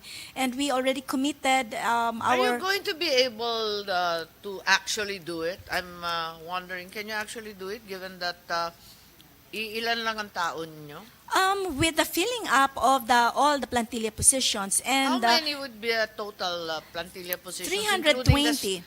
Yeah, but it's hardly. but Madam you're Chair- talking about the social stipend for But- millions and but- millions of people. But Madam involving Chair, billions and billions of the pesos. contract of service is not yet included. 1, number 2, all those So COS. you really do not want contractuals and job orders handling so much cash. That's been the problem with DSWD. And it's a budget that I also handle, and I'm familiar with the problems of security with regard to the cash as well as with the person. That's true. We agree to that, Madam Chair. O kaya nga, yan liit-liit naman ng plantilla ninyo. Paano kayo Kung dadagdagan mag-disburse po ng yung ganyan aming kalalaki ng bilyon-bilyon? Kung dadagdagan po yung aming plantilla ng DBM, Hindi, definitely. kung hindi tayo aasa sa kung ang kinakailangan, kung talaga may plano mag-transit, kailangan kasama doon yung sasakyan, kasama doon yung IT at yung arrangements with pay portals. In addition, of course, you'll need hundreds more of employees. Isa po sa And we already know that you haven't been able to hire in the past few years. So I think that was a thing of the past, Madam Chair, yung lapses na yan. But what I can assure this I committee... think mid-2025 is upon us. It will occur in 9 months. Yes po. I don't think you'll be ready in 9 months. With digitalization and the utilization of other forms Mahirap of yung payment. digitalization. Are you going to absorb the fees and charges that are deducted? That's something to think about. No, you have to. It's a serious deterrent from digitalization. We've had the same problem over and over, and kakayanin ba ninyo yan? You've just come out of a rather messy situation with your chairman and even with one of your commissions. So you'll be handling several billion here. Allow us to make a presentation to you separately, Madam Chair, when we have already finalized our processes and plans and programs Does for the social DSWD pension. think it should be transferred? We should ask them. Do you want to handle it? Parang ako, I'm very, very skeptical. Well, una sa lahat po, Madam Hindi, Chair. kasi nagkakaproblema tayo sa leadership ngayon, hindi ba? Tapos Yeah. dadagdagan pa to the tune of almost 60 billion.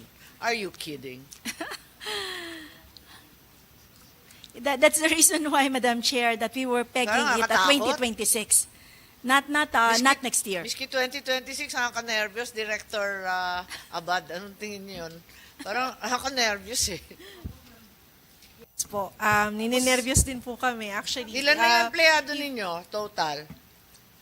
Once we fill that up, all of it, 320 plus the COS. Eh, yun na nga. Ano ba And- naman ang 300? And no, Madam Chair, 1,000 kasi yung COS na galing po ng DSWD na ita-transition po nila sa amin. Maski na, wala yun. Alam mo ba kung ilang libo ang kinocontractual ng DSWD? Yeah, true. A very, very discomfiting position if you consider the amounts of cash that they're carrying, the lack of vehicles that are safe, the personnel who are only job orders, contractuals, or worse, handling so much money. Eh, ito, napakalaki nito. Yung maghahawak po na dapat niyan, Madam Chair, should be permanent position. Eh, kaya nga, yun din yung sa DSWD. Pero hindi naman mangyayari yan overnight.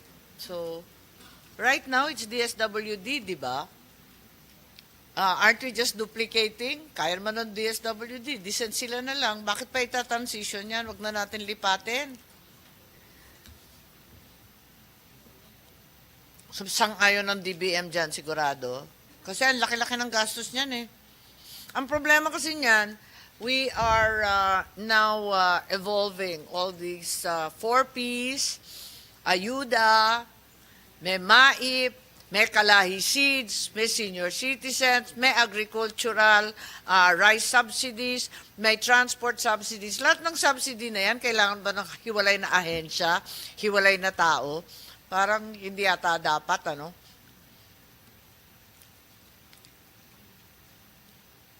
No, even as you make the transition plan and even as you provide us with a date, perhaps we can dig in deeper into the problem and understand together with the DBM as well as the DSWD the wisdom of even transiting at all. Baka mas mahirap yan. Kagagaling pa lang ninyo sa kaguluhan bilang organisasyon. Sasabak tayo sa halos 60 billion na pamimigay in cash. Parang nakaka-nervyos yata. At OIC ka pa lang, Dr. Loreche. Sisisihin ka samantalang yung kapangyarihan mo ay hindi sapat. Kasi OIC, di ba, lahat continuing, That's walang true. bagong kontrata, That's true. walang bagong programa. Nako, magkakaturuan ng labis-labis. Totoo Ako po yan. ninenervyos ng bongga.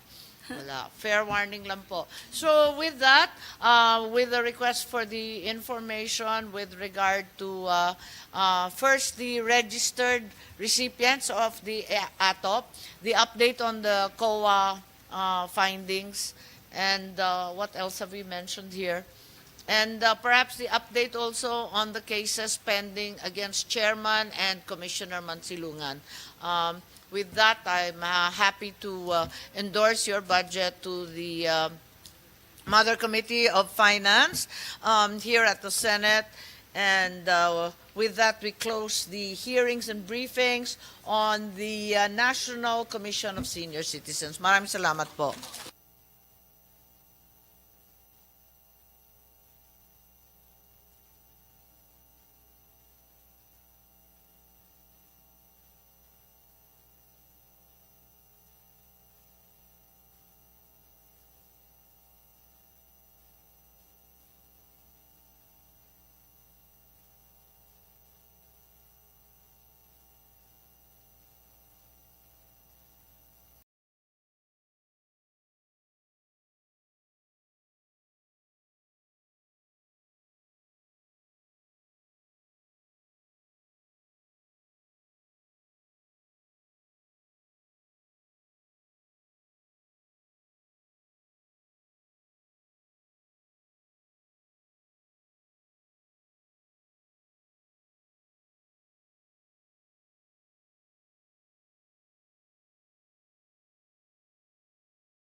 Sorry, I just had to go for a few minutes, pero...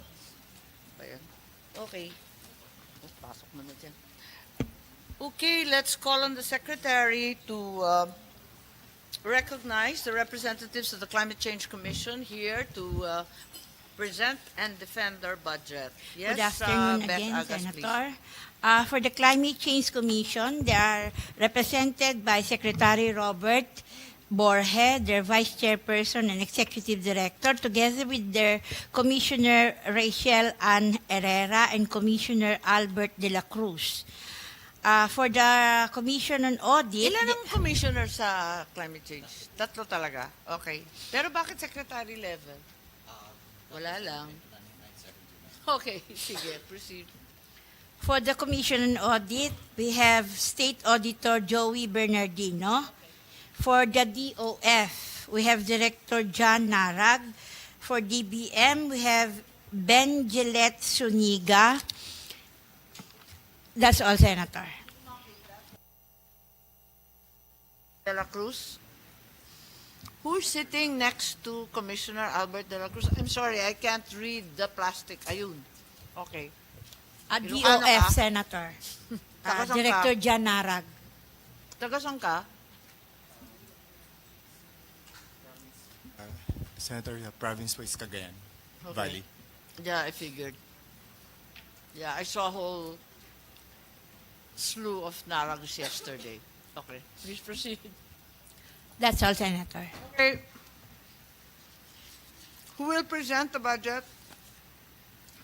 Please keep it brief and just focus on the salient points and differences from the 2024 budget. Thank you very much, Madam Chair. We're thankful for this opportunity to present to you the CCC's FY 2025 NEP budget. This will be 6 slides. Can we move to slide number 21, please? Which shows that the budget is at 170,153,000, which is 23.7% or 32.6 million higher than the 137.6 million fiscal year 2024 NEP budget. This includes 30 million budget for the approved information systems strategic plan, consistent with the Commission's thrust for continuous improvement and modernization, and to come up with a very strong data analytics and data governance on climate change. It also includes, Madam Chair, 7 million to pursue the directive of the President to implement the NAP, or the National Adaptation Plan, and the NDC. This, of course, is responsive to Chapter 15 of the updated PDP Accelerated Climate Action and Strengthen Disaster Resilience Objectives. If we can move on to the next slide, this shows you the tracking of the budget of the Climate Change Commission from fiscal years 2021 to 2025. And we see here again the increase from its NEP budget, and we're grateful for the continued support for the budget of the Climate Change Commission. For the next slide, we'd like to show you, Madam Chair, the utilization rate of the Climate Change Commission's budget from 2021 to 2024 comparison. From 2021, which is 81.63% utilization rate, it improved very minimally to 81.65%. The 2023, however, it improved to 87.07%. On the slide, it's 32.2% as of June 30, but as of September 15, 2024, it's at 56.4%, which means that it's on track if you compare the 2023 budget, which was 51.59%, or a 5% growth for 2024. For the next slide, we'd like to provide the budget dimensions by allotment and class. PS is 31.1%, CO is 4.8%, and MOOE is 64.1%. By PAP type, operations is 32.8%, General Admin Information System Strategic Plan is 18.2%, General Administration and Support 67.2%, broken down into General Admin Mandatory Expenses and General Admin PS as well. For the next slide, this shows you, Madam Chair, the priority programs of the Climate Change Commission for fiscal year 2025. This is the localizing of the National Adaptation Plan, the updating of the National Determined Contribution, enhancing LGU capacities in accessing the People's Survival Fund, certifying businesses and enterprises that will comply with the Green Jobs Act, and monitoring and evaluating climate change actions, as well as strengthening capacity of NGAs, LGUs, private sector, and non-state actors. With that, Madam Chair, we finish the presentation. If I can just mention for ISSP implementation, we'd like to work on strong data governance for climate change. Therefore, it's important to note that we have there as a component the development of key information systems. With that, Madam Chair, we conclude the presentation of the budget of the Climate Change Commission. Thank you very much.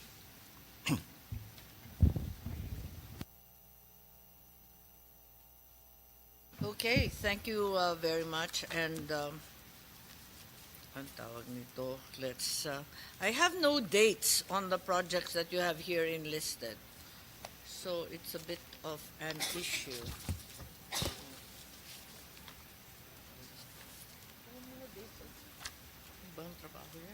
Okay. So I'm unable to understand. For example, the only ones with dates so far with me are the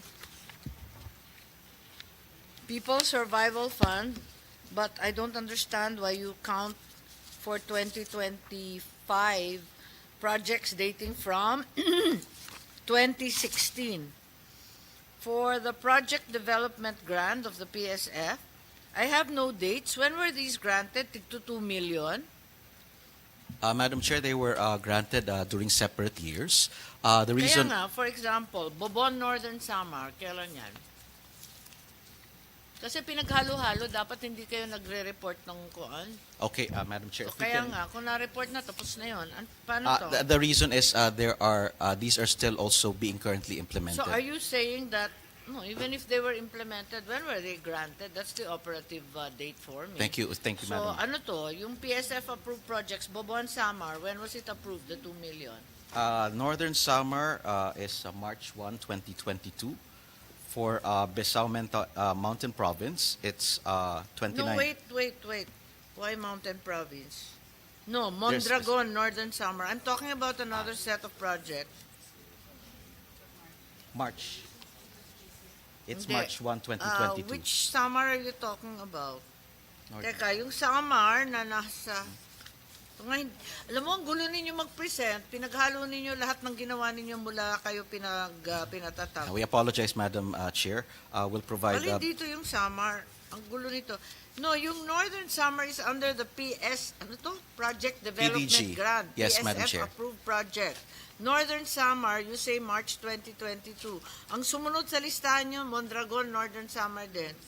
Pambuhan, Northern Samar, Rosario, San Jose. Tama ba? Yes po. O kaya nga, They're five kailan po. ito pinamigay? March 1, 2022 approved. Pare-pareho? Yes po. Bakit sabay-sabay ito? No, I'm just curious. Yeah, this was presented together, ma'am, during the PSF board in March. And then, Besao?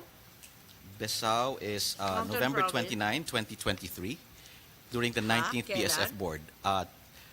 November 29, 2023, Okay. during the 19th PSF board meeting. So, they're ongoing? Is that the reason there are no dates indicated? I'm lost. They're ongoing po. Even the 2022 is ongoing? That's right, Madam Chair. Yes. It's very confusing because this was reported. We apologize, Madam Chair. We'll do better. You also made mention of Sarangani. It's not on the list. May Sarangani Sarangani, August 2024. Wala sa listahan pero nasa SA.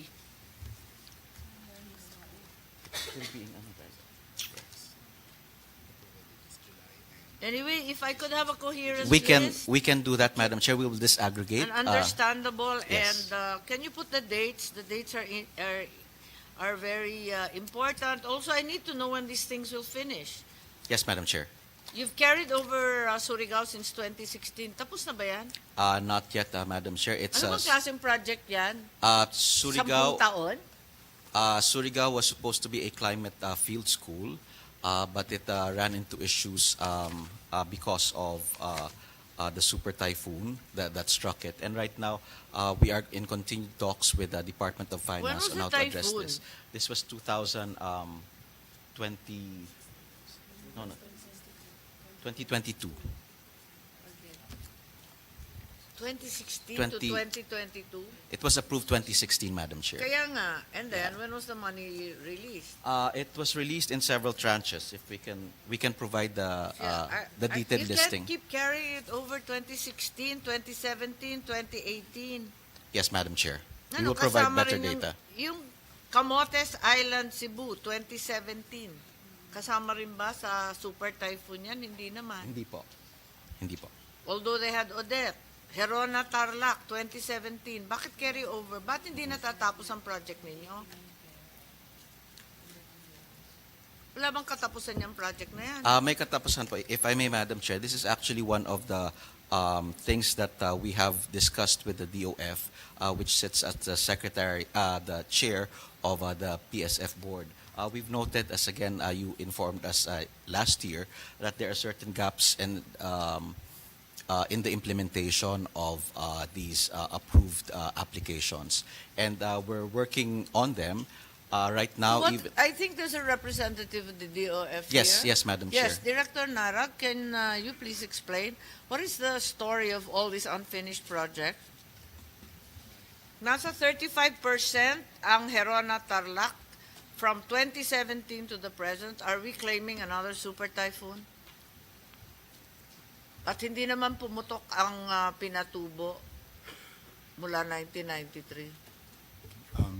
Madam Chair, may I? Thank you, Madam Chair. Each project would have their own work and financial plan. Yes, for example, Brian. the project in Tarlac, why is it taking so long? Or was it really intended to be a 10-year project? There's no intention to be a 10-year project. No, what was it supposed to be? ba It's talaga? supposed to provide Herona with a Ano bang project yan? Ba't kaya tagal-tagal? this is an agri-project, agri-related climate resiliency project. Nakailang planting cycle ka na? Wala pang katapusan. Chair, ito for this particular project, it's really a the documentation. 4-year? I'll check on the updated schedule, Chair. How many? It's only an agricultural project. It's- Nakailang planting cycle ka na? Madam Chair, if I may, this also depends on the absorptive capacity of the LGU. Another one is their compliance It's with not the a typical massive amount. You've documentation. only given them 13 million. The disbursed amount, as I see it, is only 35. 13 million. Bakit magkaka-absorptive capacity ang Heron? I've been there a gazillion times. They're perfectly capable of spending that. For this particular proponent Kung kinaya beneficiary, ng Bamban, ilang bilyon eh. Herona pa. sir, for this particular LGU, Chair, thinks more of their compliance with the typical documentation. That typical documentation, Chair, is actually just within the usual COA DBM type of documentation. So even that, for this particular, if I recall correctly, is there compliance Isn't with that? there Which we're something hoping to wrong update. with what documentation you're requiring? If it's taking them 7 to 8 years to comply? You're now saying it's not an agri issue, it's a documentation issue. Kung documentation issue, 8 years mag-produce ng dokumento. Mabilis ang rekto kahit magpalsipi ka. Anong gusto ninyo? Ba't katagal-tagal nito? It would also be related to their procurement. I mean, the typical implementation. Ba't hindi na lang ninyo hintuin yung project? What was the project plan ba? Gano'ng katagal dapat yan? I'll check on the. It's not the only one. There's another one in San Francisco, Camotes Island, Cebu, 2017. Eto, na-accomplish. So what's Completed the na, Chair. difference between Cebu and Herona? Between these two, Chair, I think it's more of the implementation din po. Yes, So- precisely. But you have so many projects that are undone. Who's monitoring these projects anyway? We work in a multi-agency structure, Chair. So we're working with the first CCC, DOF, and the Development Bank of the Philippines as our support also for the implementation. To your mind, is it working or isn't it working? It's clearly not working. You're not finishing projects. For this projects and also, Chair, of course, during the implementation, the pandemic also hit part of the implementation These aren't pandemic arrangements. projects. They're derived from 2016. 2016 siya approved, Chair, but the if I recall correctly, the signing was done, I think, around 2018. May I have the original papers? We will provide you. I find Chair. it very difficult to believe that you have an agricultural project that actually lasts 8 years. We'll I think compile, that's Chair. rather far-fetched. Herona, San Francisco. Di naman komplikado yan, di ba? Komplikado ba yan? May papatayo ba napakahirap dyan? I'm curious also, why is there suddenly an occurrence of Ilocos Norte climate resistant? Ano naman yun? For the province. And when was it approved? For the provincial. May 2024? That's Alin right. yan? That's right, Madam Chair. This was actually a part of the pipeline projects for PSF applications. And it went through the procedure. Has any money been downloaded? Parang wala. Di ba? Not yet, Madam Chair, because as per the process that has been identified by the board, there has to be a financing agreement that needs to be signed. So there were 2 additional projects that were applications that were approved by the board. 2 of them still need the financing agreement, and that includes the provincial government of Kabagan, Ilocos Isabela, Norte. Katanawan, Quezon, wala pang download. There are partial downloading in tranches. And also Borongan, Eastern Samar. Ang gulo ng report ninyo. Pwede bang kumpletuhin ng datos? Wala akong naintindihan. We will improve on that, Madam Chair. Thank you. O, pati ito, Cortez, Surigao Sur. Ano ba to? Nag-download ba yan? Hindi. Wala wala nakasulat dito. Nakablanko. Yes, Madam Chair, we will include that in Yes, a what is better it? paper. Do you know? Cortez, Surigao del Sur. Has the money been given or not? Not yet, Madam Chair. What are you waiting for? It still has, it needs June, the financing July, agreement. August, September. Maglilimang buwan. What are you waiting for? Needs the financing agreement, Madam Chair. Actually, right now po, the DOF, in partnership with the Climate Change Commission, there's an ongoing capacity building program ongoing right now with all 19 LGUs to identify gaps and to further improve the process, Madam Chair. Yes, it's very confusing. If nothing has been downloaded, surely the project hasn't begun. But it was approved? Are you telling me that these projects na wala pang downloading, na-approve naman siya? These were not yet downloaded because they were approved in 2024, just this year, Madam Chair. So we will provide you the dates. What's the process? I mean, I don't understand. I'd like to defer Either to you DOF. approve and then you download. Well, how can you approve with incomplete documents? You approved even without a financial agreement? So it's no approval at all. Madam Chair, if I could shed light lang briefly on how the processes are done. Of course, will be subjected to the usual appraisal and approval. The approval will just be on the project itself, and of course, authorizing the board to sign and negotiate and sign the appropriate covering instrument. In this case, financing. That's truthful. It's only an approval in theory or in principle. Dahil wala pang download, wala pang financial agreement. So wala pa kayong pinag-usapan, wala pang pere. Once we have the signed agreement, Chair, then we'll secure the. Then don't put it in this compliance. list. Delete na lang from the list and put an honest, real, truthful enumeration of ongoing projects. It's not ongoing. It lacks documentation, especially the most essential document, which is financing. Tanggalin na lang ninyo. Parang naglolokwahan naman tayo nito. Kasi meron pa kayong hirit dito na may Sarangani, may Claver, Surigao Norte, may Rizal, Kalinga, at kung ano-ano pa. You put this na nakapending. Pero in reality, all these others that you say have been approved are pending pa rin. Wala pang financial agreement eh. Yeah, let's put a more realistic. So ang ending nito, matatanggal lahat ng project na to. Dapat tanggalin to eh, wala pang pere. Copy, Madam Chair. So tanggalin ninyo lahat to. So all of this So in effect, the only projects continue to be the projects derived from 2016 to 2018. All of these listed as 2023 are in fact non-existent as we speak. Sabi mo kanina, hindi pa nabibigay. Wala, lahat yan, financing agreement not yet given. Madam Chair will provide the Ang updated gulo list. Itong Borongan, Eastern Samar, zero disbursement. Kabagan, Isabela, no download din. Katanawan, Quezon.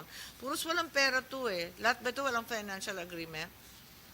Ma'am, for this one, no, it's just the, for instance, sa Katanawan, Kabagan, it's just the completion of the pre-release documents for the transfer. Na rin yun. Pareho na rin yun. Wala pa, di ba? Signed na po yung download eh. signed na po yung agreement, but to comply lang po with the usual DBM COA, we just have to make sure there's a covering instrument before we download, Chair. So that's the current process, but we will revisit and as we are continuing But can you please delete it from the roster? It doesn't exist as a project until money's been given. This is a budget hearing. Yeah, so we're back to your old list, which dates from 2016. If I may, Madam Chair, actually there has been partial downloading for this project, one in Marama, Bukidnon. Wala rito sa akin. And then one Magkano? for, the disbursement is at 7.76%, 9.8 million. And then for the Mountain Province Field School for Farmers, Oo, yun lang. Okay. there's Yes, 21.90. well taken, well taken. Yung wala talaga, Borongan, Kabagan, Borongan, Kabagan, Katanawan, Ilocos Norte. So Yes, Madam tanggalin Chair. ninyo sa listahan, wala yan. Saka yung Cortez, Surigao, out yan. Yes, Madam Chair. Okay. We will work together with DOF on improving the presentation Tanggalin nga team. ninyo to. Itong approved amounts na tig to 2 million, downloaded na. Itong PSF approved project development grant, Bobon, Northern Summer, yung hiningi ko yung date kanina. Ang gulo ng presentation, pasensya, hindi ko rin maintindihan, kaya pabalik-balik ako. Na-download ba itong tig to 2 million o hindi? Waiting for the documentation from the LGUs, O di Chair. tanggalin But the din, FA has out been din signed. yan, approved out funding, lahat yan tanggal, out. Delete na nyo sa accomplishment report, hindi siya totoo. Pag tayo nag-iimbento ng project, hindi pa naman nabigyan ng pera yan. Global Environment Facility. Alin dito ang totoo, alin ang hindi. Po. Meron kayong pinaglilista dito? Ano to? Low Carbon City. Ano ba to? DENR-led. Coral Reef, Palawan. May nabigay na bang pera to? Eh, wala. Hard pipeline. I'm doing my best to understand. Your presentation is well nigh incomprehensible. Teka, asan na tayo? Yeah. Please, can somebody explain to me what the Global Environment Facility has done?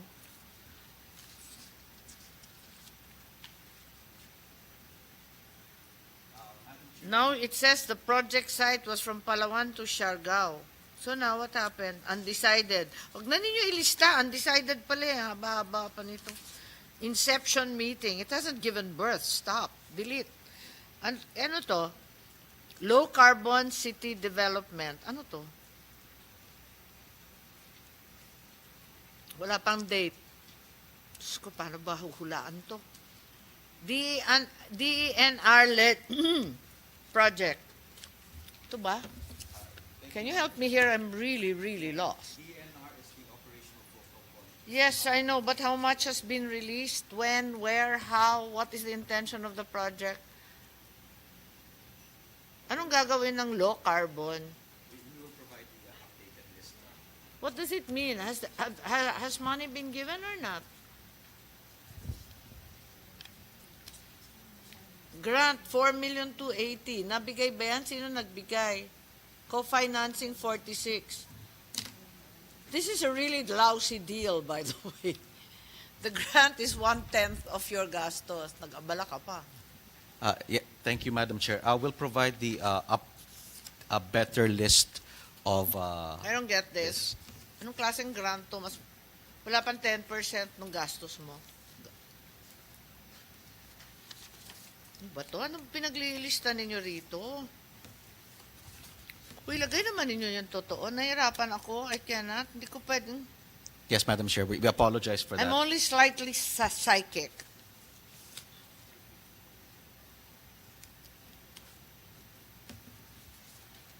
I can't really. Yes, Madam Yes. Chair, we will improve on the reporting for What this. are these? Technology needs assessment, DNR climate change. Approved for project preparation. Delete. Obvious ba? Wala yan. Under project preparation, delete. Lahat yan, delete ano? Lahat yan wala eh. Sinulat lang ninyo. Huwag kayong magsusulat na wala. Kainis.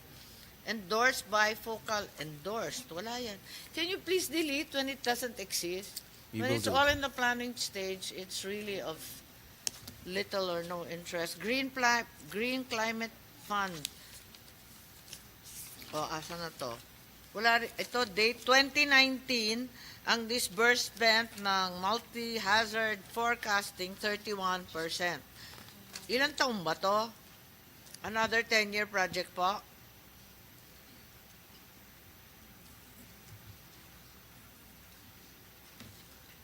Green Climate. Climate Fund, Madam Chair. Uy, this is all your presentation. I'm just reading to you.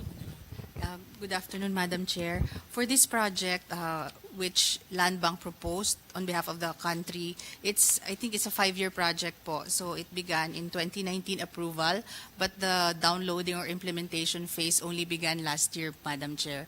So, ng pandemic po and, opo, yes, ma'am. So last year lang po na download at nasimulan po yung, yes, ma'am. Nagsimula po and downloaded to Land Bank and Pag-asa as the main proponents. Downloaded in 2023 to Land Bank? Yes, ma'am. And DOST Pag-asa. Dalawang pinagbigyan nila ng 3 million lang? It's 10 million USD, Madam Chair, total. Yun po yung financing. But the downloaded amount to date, that as of the data we have, is 3 million. Recipients. You're telling me there are 2 recipients, both Land Bank and Pag-asa. Eh, nandito, disbursed amount nasa 3 million lang. Dalawa pa yung pagbibigyan. May I correct myself, Madam Chair? So the amount disbursed is 3.2. It's disbursed primarily to Land Bank po. Land Bank is the access entity. And then eventually, Pag-asa will implement. So meron din pong transfer between those 2 national agencies. But we will look into how much has been transferred to Pag-asa, ma'am. How much is this supposed to be? 10 million? 10 million US dollars po. Why is it taking so long? What are the circumstances? Madam But Chair, ang liit-liit naman ng unang transfer. opo, Di ba dapat nagda-down payment? Wala bang mobilization ng project? And I am assuming this is engineering and technology heavy. Because these are it involves on- forecasting. And That's yet we correct, have this ma'am. meager sum of 3 million. Aanhin yung 3 million? Ma'am, only because the project is limited to 4 pilot sites. There are 4 sites, Legazpi, Davao de Oro, Cagayan, no? Sino pa? Palo, Leyte, and there's one more in Luzon, Tuguegarao po. So 4 lang, ma'am. Well, Land Bank also says to us they could have added more sites, but this was the very first submission they made to GCF, and they were Anong still klaseng learning the project ropes design po. yan? You can add sites as you go along. Hindi na po pwede, ma'am. Bale, ito na po yun. 4 Kaya nga, so sites. there are 4 sites on the eastern seaboard. Okay, so they're all Pacific facing. So you only Correct, need ma'am. to forecast Pacific derived typhoons. Ganun ba? Nakakatawa yung project design. Eastern facing. Na-assume na natin yung West Philippine Sea. Wala nang paputok doon. Ganun ba yun? Nakakatawa kasi yung project work. Multi-hazard impact based. Okay. Ba't ganon? Ba't 3 million lang ang pinadala? Ma'am, this is following the work and financial plan. There are activities No, that must be in sequence, and there is just there are It's a just very initial slow workshops po. sequence from 2019 to 2024. Apakabagal naman itong sequence na to. Yes, ma'am. Considering it's only been a year and a half, nagte-training pa po yung mga LGUs. In fact, they planned one workshop for the LGU representatives for this month po to capacitate them on forecasting. I guarantee you that Palo and Tuguegarao don't need much training. We've had more than enough typhoons. Ano kayang training ang gagawin? Mas alam pa kaya nila kaysa sa atin? Madam Chair, if I may, we'll work very closely with the DOF, which sits on the GCF board. If I may, actually, the GCF is increasingly under negative comments from the stakeholders, precisely Yeah. because of the slow downloading and the slow processing of applications. And we'll work together with DOF, Madam Chair, to get to the bottom of this and to express our. Are you saying it's worldwide? It is a global issue, Kaya, Madam. It is a global problem for GCF. Yeah, that's why. That's what you should have said. Don't put it na here. Ang gulo-gulo nito. 33.17. It's causing more aggravation yata. Mag-iti-training pa ninyo. Typhoon ngayon. Abala pa sa Yes, lahat ng tinatamaan ng bagyo. I think, Madam Chair, if I may again, from the perspective of policy, it really requires a lot of studying on our part to hold the GCF to account for what they need to do. Yeah, there's a lot of finger pointing, but you know, there was a very recent flooding summit attended by all ASEAN, and you were absent. That was the one trip you should have joined. Ba't wala kayo sa Singapore noon? Libre ang turo ng Amsterdam sa lahat ng ASEAN. They identified the Philippines as one of the highest vulnerable, but they all decried the absence of anyone at all from the Philippines. Thank you, Madam Chair. We'll look into this. I personally did not receive any invitation, and we'll check po. No, I think you should make it your business, It is. uninvited or Yes, po. as a gate crasher, you should attend these places where they're giving advice for free. Yes, Madam Chair, we'll work on that po. It's quite embarrassing. They kept talking about the Philippines being absent. Kung saan-saan kayo nagbabiyahe, yung kailangan puntahan at binabaha tayo ng labis-labis, nag-absent naman kayo. Saan ka naman nakarinig ng ganito? Eto, agriculture. Ano to? The other project you have under Green Climate Fund, ano to? Can somebody tell me about this? DA, DOST, please, let's get... Maaga pa ako dito. Yes, Madam Chair. Pwede ba This one. sumagot naman kayo kahit paano? This is our second national approved project po under GCF, proposed through the UN Food and Agriculture Organization, and the executing agency is DA and DOST Pag-asa again. Ang disbursed pa lang po niya, Madam Chair, since it was approved only last year, is 1.8 million out of the $26 million grant. Were disbursed from, galing ba sa atin yan? Or, Ma'am, this is a GCF no, but funding proposal. But the funding is from the Philippines or from No, overseas? no, ma'am. This is from GCF, the Climate Fund. Okay. Don't know.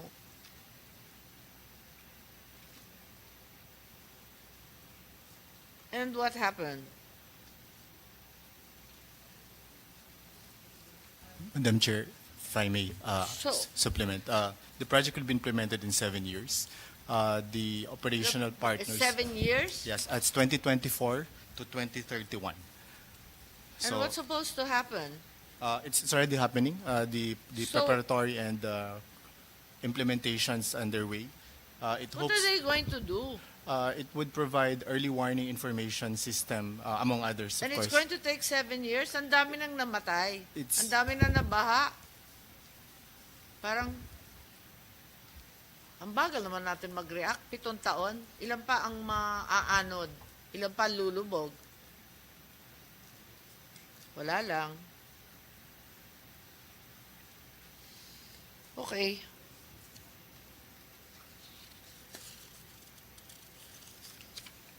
Adaptation Fund. Is there anything that can be reported about the Adaptation Fund? None at this point, Madam Chair. Okay. The Philippines has yet to directly access the fund. Why is it taking so long?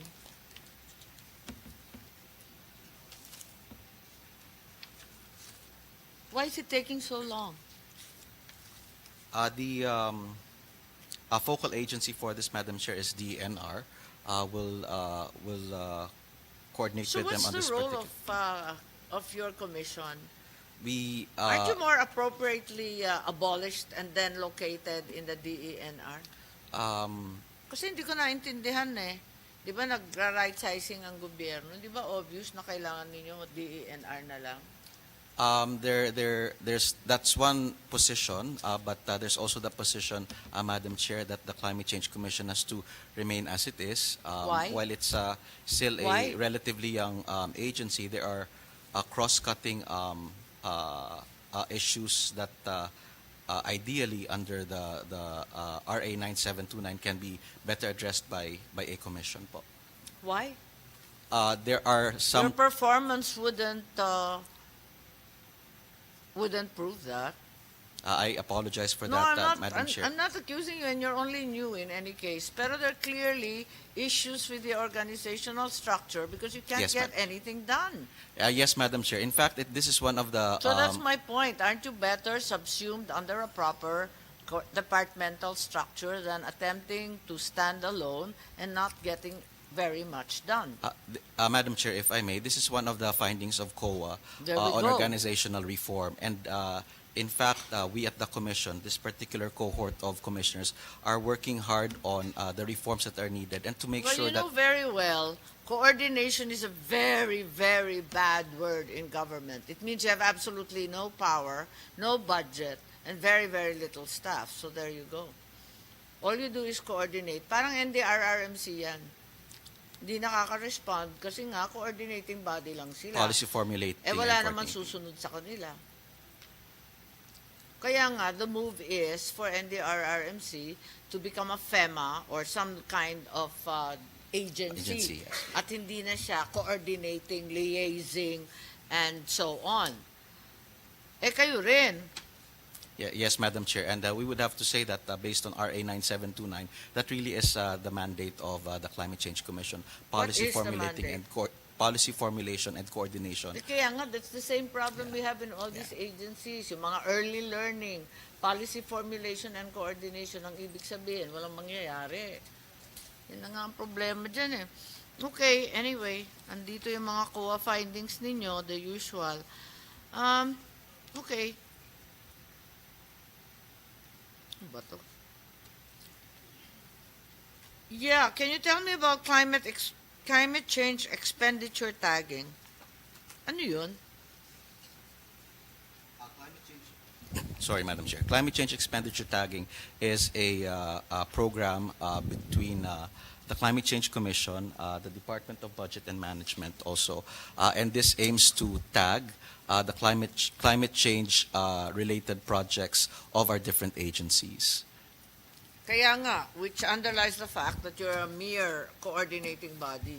You just tag, di ba? Yeah, we understand that, Madam Chair. Kaya In fact, nga that's why how much can you get done? So what's the advantage of tagging aside from aside from pogi points na meron tayong climate change projects? we acknowledge this shortcoming, Madam Chair, and that's why we're Yes, working. but the point is, you're not supposed to apologize or say sorry. What we need to do is to change the law in some way, retool the organization, re-engineer everything because it's not working.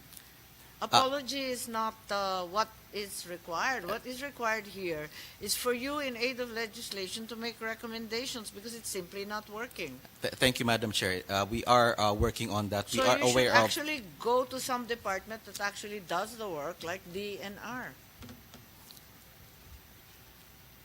So who sets the standards for this tagging?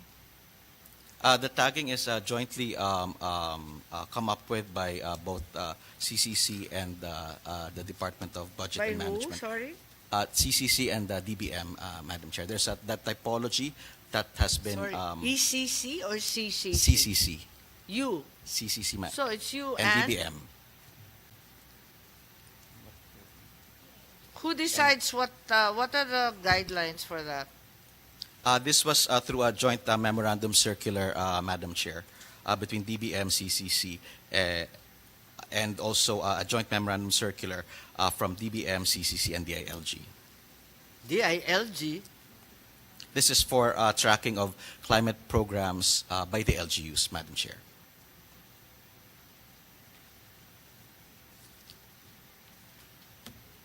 Mas lalong wala silang alam dyan. Yung pulis nga, hindi masikaso, yan pa. Again, Madam Chair, if I may, reference to stronger data governance and stronger data analytics. This is why this is a How many priority employees for do you have? climate. Right now, we are 80. Sorry. Right now, we have 62 plantilla out of 76, Madam Chair, and then 65 COS. This Yeah, partly also explains. it's a very, very small office. It's a kaya very, nga. very small office, No, Madam. kaya nga, that's why dapat magpaampun na lang With kayo the- kaysa ganito.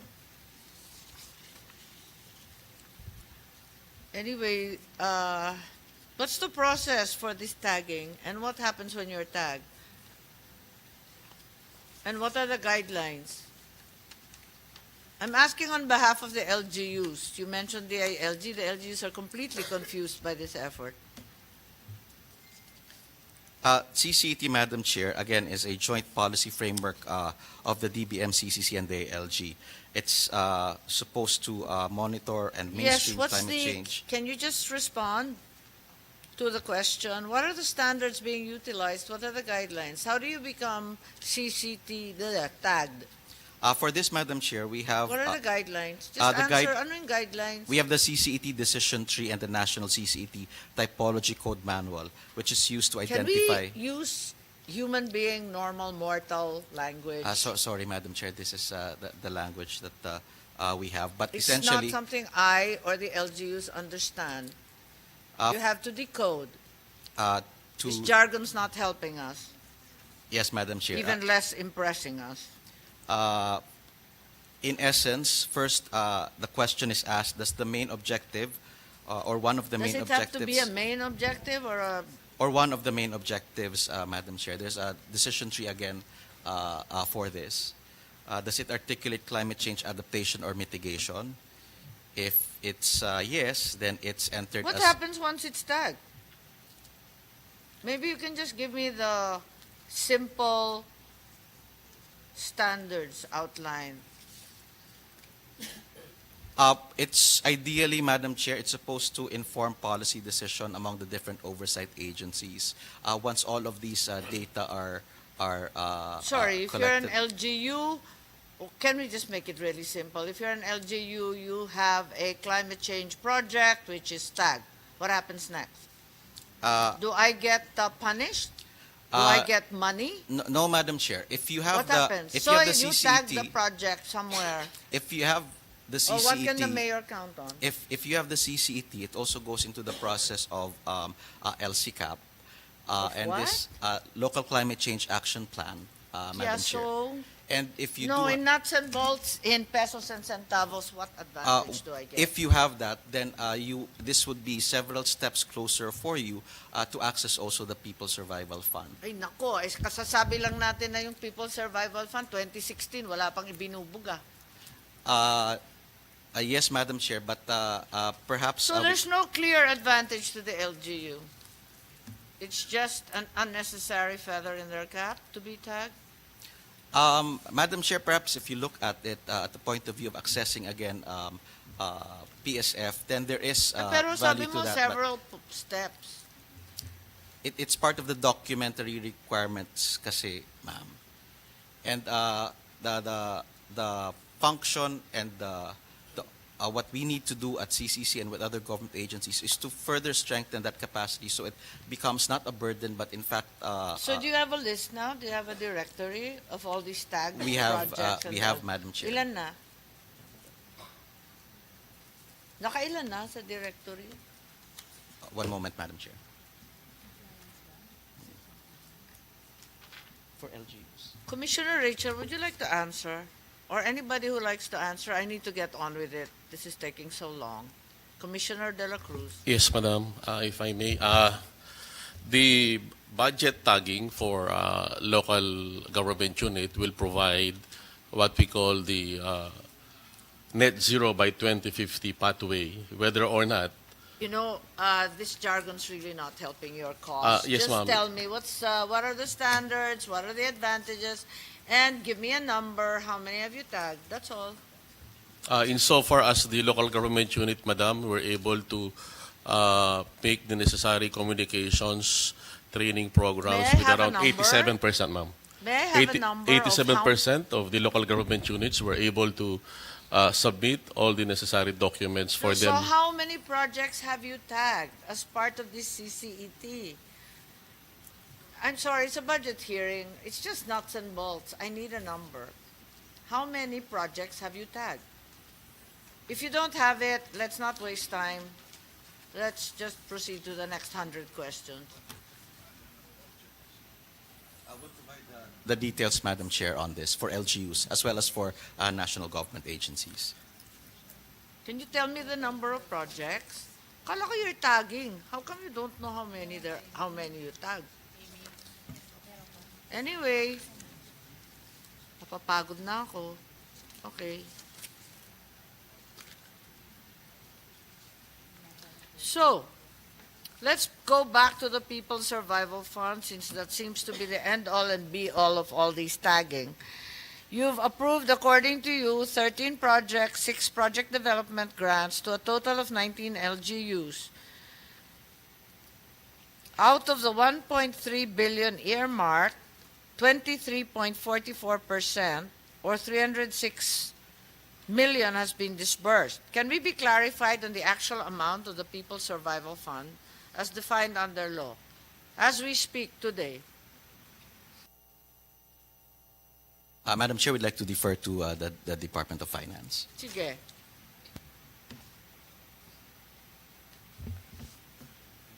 Thank you, Madam Chair. The figure, as the Chair has mentioned, is as of date. That's the disbursed amount. Now, the disbursements will follow the work and financial plan based on the agreed tranching. I And just need a number. What's the actual amount of the People's Survival Fund the now? actual amount as disbursed, Chair, is the 306, as you mentioned. So it's confirmed, Chair. No, what's the whole body of the fund? You're talking only about the amount disbursed. O magkano yung entire universe of the PSF? How much is the fund? The Kung entire approved 306 ang disbursed, magkano pang natitirang hindi disbursed? that's roughly 1 billion.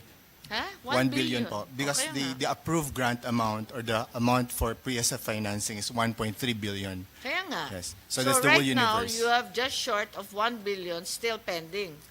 For releases lang po yun, Chair. Oh, kaya nga. Yes, So, sir. because the total fund is 1.3, di ba? Yes, Chair. O kaya nga. So, what are the steps being undertaken to address these disbursement issues? After years upon years, you've... Kaya nga. Huh? Wait. Now I'm lost. You're saying that 1.3 is the approved or earmarked for PSF approved. Tama? Yes, Chair. It's the whole approved universe Okay. since 2016. But your fund is only 1 billion. Why are you approving more than you have? Yes, sir. That's the reason why we're also requesting for a replenishment for this for the forthcoming fiscal year. But you haven't disbursed. How dare you replenish? Chair, I think the idea is to. Teka, why are you spending more than you have? It's Di not ba yet, Ilocano ka? Anyari? ma'am, ibanag, ma'am. But But to answer the chairs, ano, 1.3 ang inapprove ninyo. Ang pera ninyo, 1 lang. Ba't Yes, ganon? the gap, chair, would be part of the replenish or expected, hopefully, the anticipated And replenishment. if it's not, what happens? If You it's not, already Chair, earmarked and approved. If it's not, chair, then we'll mobilize other resources as we have been mobilizing. So, Such as? one such example, chair, is we're working with the Green Climate Fund for what we call a PSF Plus to also support The what? projects. The PSF Plus, chair, it's just a label for a proposed project pipeline with the Green Climate Fund. That is to complement po yung But in the first place, ba't kayo nag-approve nang wala kayong pera? Ma'am, the board decided to approve based on what has been requested by LGUs, based again, of course, on the appraisal Naku, being done. Kailan nangyari yan? Mas politiko pa ang DOF kesa sa politiko? With Chair, the Lahat ng request, tini-turn down ninyo. Ba't bigla kayo naglabis-labis pa sa may pera? Chair, there will be no releases or there will be no sign of agreement without the appropriate budget, Chair. So what we're currently releasing are still based on the approved 1 billion. It's just the approval, which, for instance, so yung gap, Chair, will be. I'd appreciate a Optitag, coherent explanation of this excess approval. In writing, please, ASAP. Will Lang do, Chair. naintindihan, pasensya ha. Po, Kasi Chair. hindi pa ako nakakarinig ng ganito eh.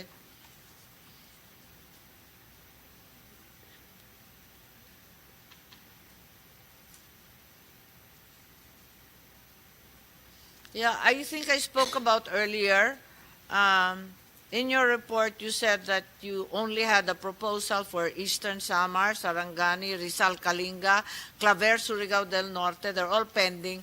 And yet you're writing them up already as part of your approved project. Bakit ganun? Ano ba klaseng report yan?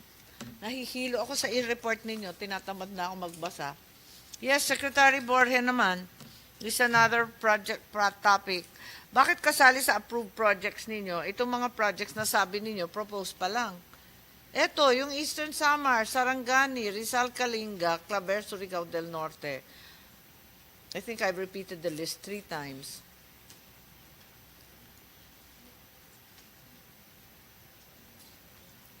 Tsaka na.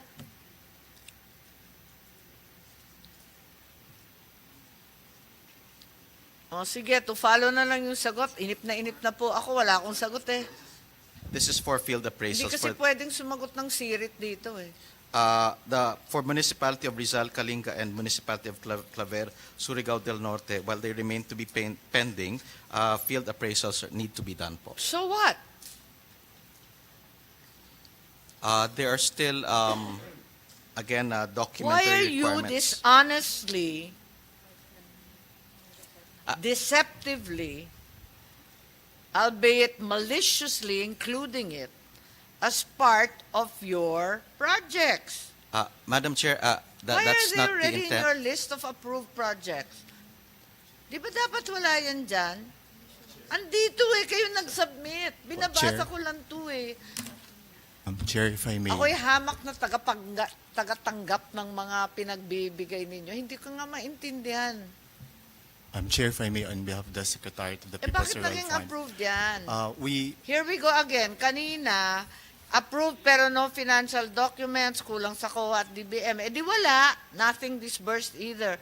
Ngayon, nag-field trip lang, biglang approved na. Paano, ano pa itong pinanggagawa natin? Po. Ma'am, if I may, in the current process of the PSF board, they typically label, no? If it's approved by the board, then that's tagged as approved. That's the reason why what the Secretary and DOFs forwarded is based on that Come again, approval. if it's been approved by the board? If it's This been one was approved, approved by the board? It says it wasn't approved no, by sir. the board. It's subject to the proponent's complete submission to the PSF board. Tama Ba't po, ninyo sir. linagay dito sa approved? I'm just providing, Chair, yung various typology po muna. So may na-approve na project Pero ito based hindi on, approved. tama, Chair, then it will be subjected to further appraisal. That's why the reason why this is Bakit sinama sa approved projects? Maski yung kanina, sinasabi mong approved, hindi rin approved yun kasi subject to documentary compliance. Chair, we will relabel na lang po. Doon sa ongoing pa ho yung documentation, could be No, this pipeline. is even, Or subject to this is even effectiveness. more premature. Madam Parang Chair. niloloko kami rito eh. Parang binobola ninyo kami, naglilista kayo ng kung ano-anong pinuntahan ninyo para lamang magmuka na maraming project at accomplishment yung inyong komisyon. Pero ang totoo, wala naman. Nakapako pa rin tayo sa 2016 at 2017. Aminin natin, wag tayo nagpapad ng ating accomplishment. Pangit yun eh. At nagkakabukuhan, maniwala kayo't hindi. Thank you, Madam Chair. I think the intent here was to identify ways for the next steps and kasama po itong municipalities No, na the ito. But list is very, very clear. Approved projects. yes, Madam Chair, we will provide a better I never list for asked you about ways forward. This is a budget hearing. I need to understand your budget vis-a-vis your accomplishments. Napapagod na ako, honestly. Pack up na ako dito. Ano? Ma'am, if I may. May I just recommend the abolition of this commission? This is absurd. Yes. Ma'am, insofar as terminology is concerned, perhaps we apologize for this, but insofar as climate change is concerned, the work of the climate change for PSF is to provide and study the climate lens of the project. If the project is for adaptation, then I'm sorry, but the word approval, yes, madam. approved projects, has no other meaning. We- Which part of approved projects is confusing? We apologize for that, madam. But insofar as the accomplishment of the Climate Change Commission, madam, we Give me a list then. Not Yes. an approved project, but show me something. Yes, How ma'am. am I supposed to defend this na wala akong makitang matino? yes, ma'am, we provide Puro the, kabulastugan eh. We Lista pro- kayo ng lista eh. Napuntahan lang pala ninyo. Ako din, napuntahan ko rin yung Rizal Kalinga. Napuntahan ko rin ang Claver. At napuntahan ko ang Sarangani at Eastern Samar. Taga doon kami eh. Yes. Wala namang project doon eh. yes, madam. Ba't natin lilinlangin ang taong bayan? At bakit kayo bibigyan ng budget? Ba't ninyo sasabihin approved project? Hindi naman pala totoo. Aasahan niya ng madla. Aasahan niya ng mga waray. Aasahan ng mga Ilonggo. Ba't naman kayo ganyan? Madam Chair, if I may be allowed to clarify po, we did not list those projects under the approved LGU proposals. There may have been a confusion or No, it's not a miscommunication. confusion. Ay. Ma'am, in our copy po, it's only a separate chapter of the but other LGU. Kanina nga, proposals, ma'am, yung mga yung- kulang pa ng financing document. Yes, Kasi ma'am, sabi tama lang po ni yun. Director, mag-usap kaya kayo, hindi kayo nagkakapareho ng sagot. Ma'am, parang Kasasabi pareho po, lang we niya just yung isang compared. batch, pending financial documentation. Correct, ma'am. Eto, Opo. pending everything. Hindi pa Yes, ma'am. nakikita ng board. Tigilan niya yung paglilista ng mga hindi pa tapos. Ano ba? Anyway, sa madaling sabi, wala kayong project. Oh, 32.2% out of the 2024 million budget, only 32% was obligated. And even less was disbursed. What's the reason for this hapless obligation and disbursement rates? Kasi 65.9 million lang ang nagastos sa 204. Pwede bang umuwi na? Nakakapagod. Po, bakit hindi nakakapag-disburse?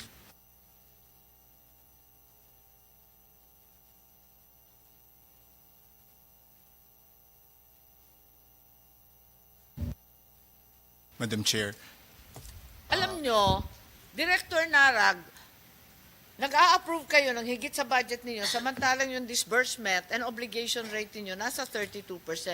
Taga-DOF ka. Is this responsible financial management?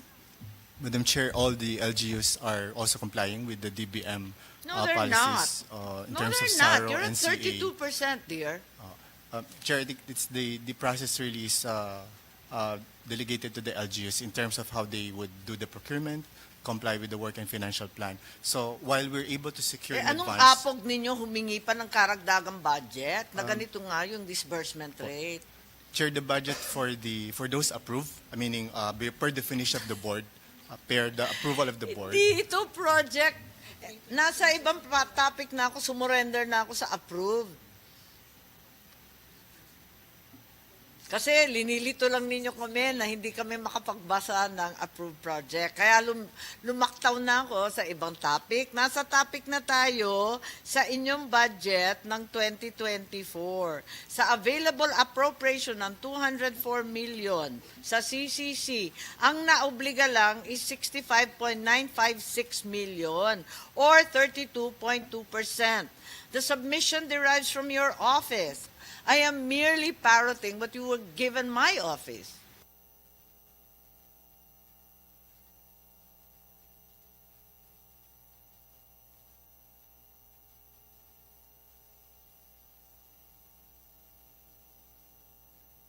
Alam mo, bigay ko na lang yung mga tanong sa inyo kasi napapagod na ako na nangyayari sa buhay natin. Wala kayong sagot sa lahat ng tanong. Madam Chair, I said earlier we had the updated record at Well September then, how much have you 18. spent so far? What, if you are contesting the amount of 65 million, how much have you spent of the 204? As of September 15, Madam Chair, it's 56.4%, which is 5% higher compared to... I wouldn't be proud of that. You we're- have one single quarter left, that's also and you have because almost half of your budget to go. based on last year, Madam Chair, we are 5% higher. But traditionally, the programs and projects of CCC are at the latter end, second half of the year. We are in the second half Yes, of Madam the Chair. year. So we're rolling We out. only have one quarter left. Can you submit that and tell me how you're going to spend your entire budget and thereafter ask for more money having not spent your budget? Ano Certainly, ba? Madam Chair. Taon-taon ganito tayo, no?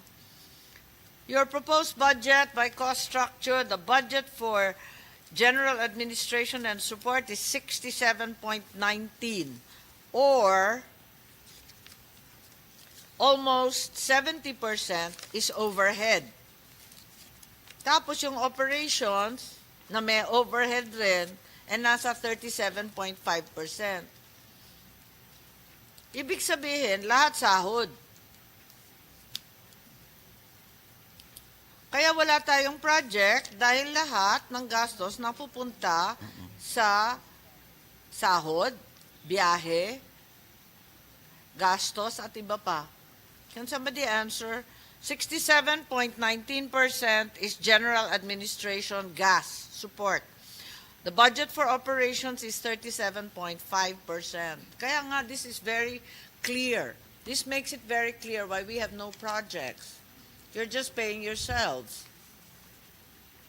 Any explanation? Wala rin. Okay. So may I have a breakdown of your gas account because your PS alone is 77%. Alam ninyo, sa LGU, kanina pa yung CC ninyo sa LGU, hanggang 42% lang ang gasto sa PS. Kayo namamayagpag sa halos 80% or double of the allowable total average. You're supposed to enhance LGU capacity. How can you ever do this given your budget structure consisting almost entirely of sweldo?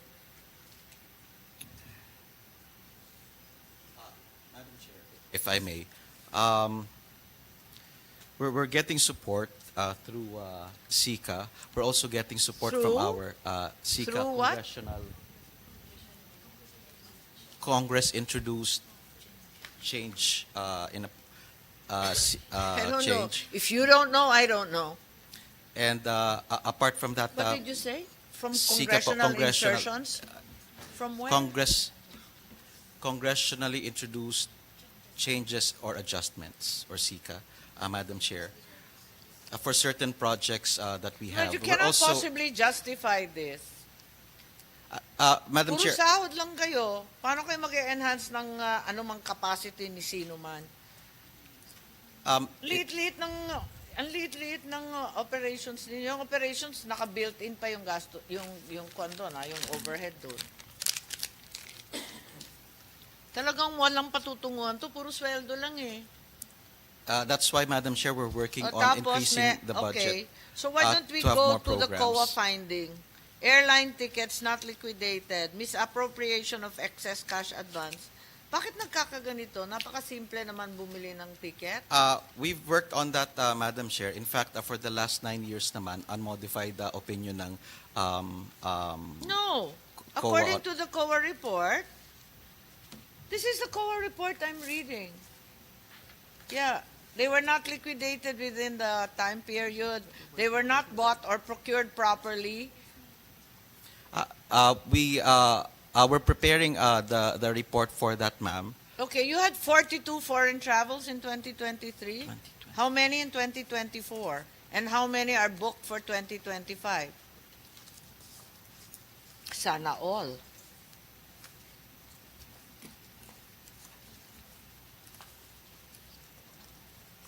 Yes, I need an explanation of the COA report. You already know that foreign travels, excessive foreign traveling, has been the issue with your commission aside from non-performance. So Yes, Madam I Chair. would have thought that you had an explanation for all this, but apparently not. So 42 foreign travels, 2023. Do you know where you went in 2024? Do you know where you're going in 2025? May I know? Madam Chair, for the calendar, usually the participation of the Climate Change Commission is on capacity building Just give me a programs. number. I keep saying this is a budget hearing. I am not here to discuss your dreams and I was- your. I was going to that Future. point, Madam Chair. Can we just get to the number? For the scheduled or should be programmed would be the Conference of Parties or COP, which happens every year. Yes, give me a and number. SB. How many trips are you taking? How many of you are going? Okay, since you don't know the answer and I'm exhausted and irritable, I think you should submit it. Yes, Madam Chair. 2022, 2020, well, 2023, 2023 and sabi niyo 2024. 42. O yung 2024, di niyo alam. O alam niyo. I'm looking for it, Madam Chair. Sorry.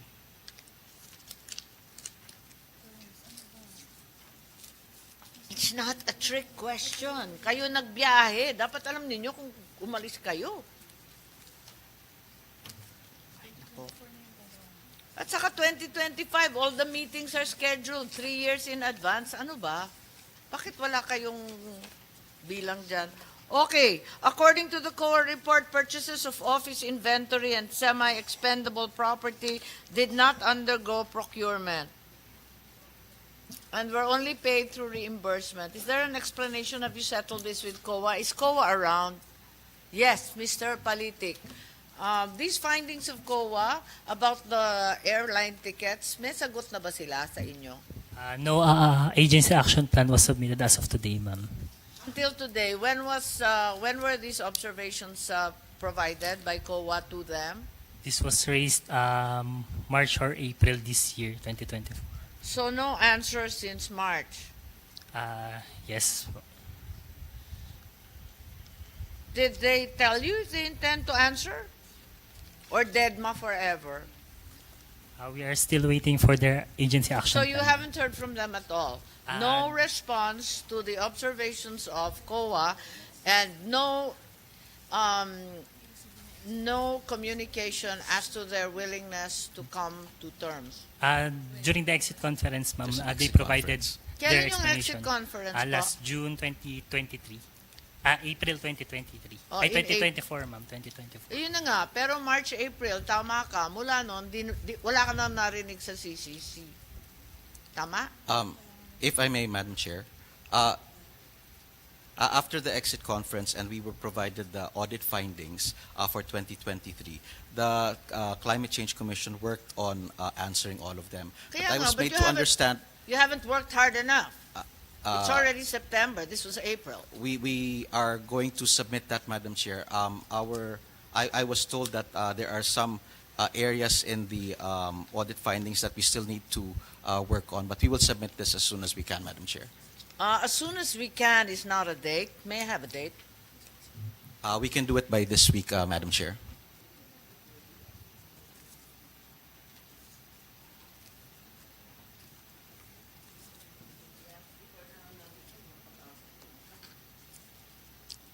We will submit by this week, Madam Chair. I don't know. It's COA. It's COA that has to come back to me and tell me that you've complied or at least done something about all these COA findings. Okay.